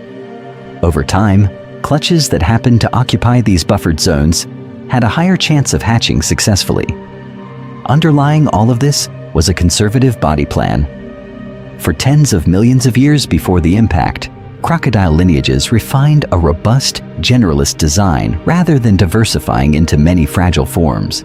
Limbs suited for swimming and walking, a powerful tail, and sensory systems tuned to both water and air made them effective in many climates and eras. When darkness, cold, famine, and habitat loss struck, crocodiles already possessed built-in buffers or workarounds for each stressor. In this sense, crocodiles were not primitive holdovers from an earlier age of Earth. They were highly successful specialists in surviving scarcity and instability, and the impact simply magnified the value of that strategy. But their story was not the only one unfolding. Another group of dinosaur descendants responded very differently to the same crisis, setting the stage for a new type of dominance on the planet's surface. In the silent, ash-filled world after the impact, crocodiles were not alone in passing the test. A few other lineages also threaded their way through the crisis, but they did not all respond in the same manner. Some endured by holding tightly to an old strategy, while others reshaped the biological landscape of the planet's surface. One of the most important survivors was not a new type of reptile at all, but a particular branch of dinosaurs. Birds are avian dinosaurs, and a small subset of them made it through the KPG extinction. These were mostly small-bodied species with flexible diets, capable of eating seeds, insects, and other resilient food sources when larger prey vanished. During this time, their ability to shift behavior, move across long distances, and exploit scattered resources became a critical advantage.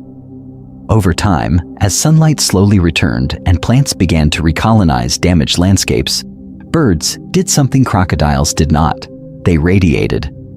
New forms evolved that filled the skies, forests, wetlands, and coasts. Primitive perching birds appeared in recovering forests, while shorebirds and diving forms explored lakes and shallow seas. This process of rapid diversification allowed avian dinosaurs to occupy niches once held by pterosaurs and many small non-avian dinosaurs. As a result, birds became one of the most visible symbols of innovation in the post-impact world. Small mammals followed a different, but equally transformative path. Before the impact, many of them had lived in the shadows of dinosaurs, often nocturnal, burrowing, and relatively small. These traits, combined with omnivorous diets, helped them survive the collapse of complex food webs. They could eat seeds, roots, insects, and carrion. When the large dinosaur predators and herbivores disappeared, mammals were suddenly released from a long period of ecological pressure. During the early Paleogene, forests thickened under a warming climate, and mammals expanded dramatically in form and size. Hoofed herbivores, early primates in the trees, and new carnivores on the ground all emerged from those small, generalized ancestors. The continents became laboratories for mammalian experimentation, while birds reshaped the aerial and arboreal realms. In the same landscapes, crocodiles made a different choice. Crocodiles remained close to their ancestral semi-aquatic ambush niche. They continued to haunt rivers, lakes, and coastal wetlands, relying on slow metabolisms, sudden bursts of power, and a generalist carnivorous diet. Because of this conservative strategy, they did not dominate the open land the way some of their Triassic relatives once had. Their ecological role stayed focused rather than expansive, preserving a proven survival toolkit even as climates shifted and continents moved. A visual reconstruction of an early Paleogene floodplain shows this contrast clearly. Primitive birds in the canopy, small mammals scurrying over the forest floor, and crocodiles lurking in nearby channels. The extinction reset did not crown a single winner.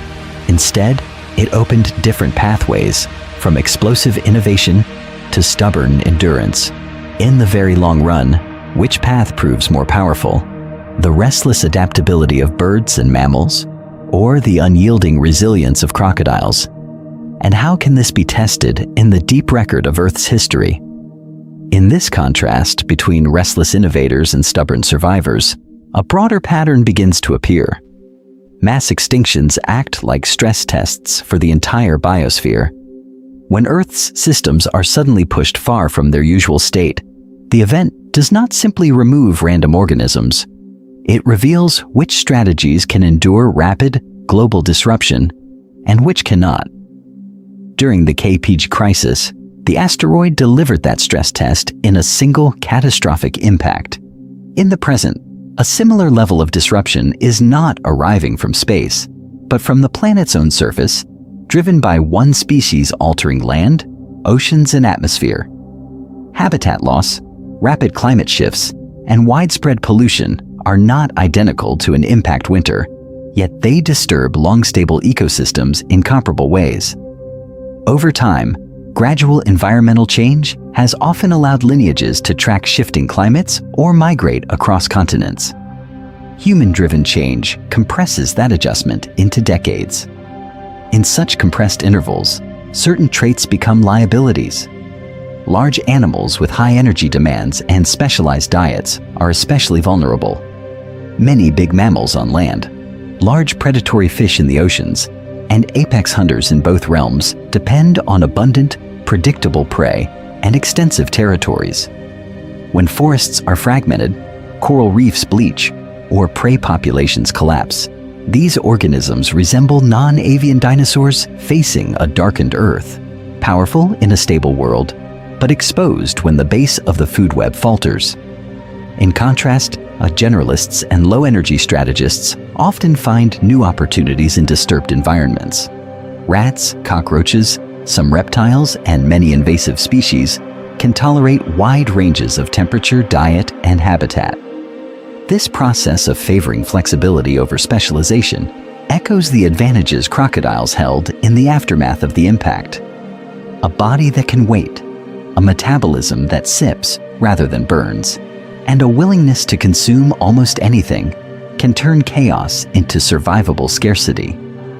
Because of this, the future biosphere may tilt toward organisms that can live with the conditions humans create. However, crocodiles themselves are not guaranteed survivors of modern change. Many species now face shrinking wetlands, dammed rivers, and heavily altered coasts. Nesting beaches are eroded or developed, and changing temperatures can skew the sex ratios of hatchlings in species where incubation heat determines sex. Hunting and conflict with expanding human populations add further pressure. The same traits that once carried crocodiles through global catastrophe cannot easily protect them from the loss of the specific habitats on which they depend. Deep time also underlines a sobering reality. When lineages as successful as non-avian dinosaurs vanish, they do not return. Evolution does not rewind to rebuild the same giants. it explores new forms under new conditions. Modern biodiversity represents the current chapter in this long narrative, with humans now acting as a geological force that shapes which strategies persist. The emerging question is unavoidable.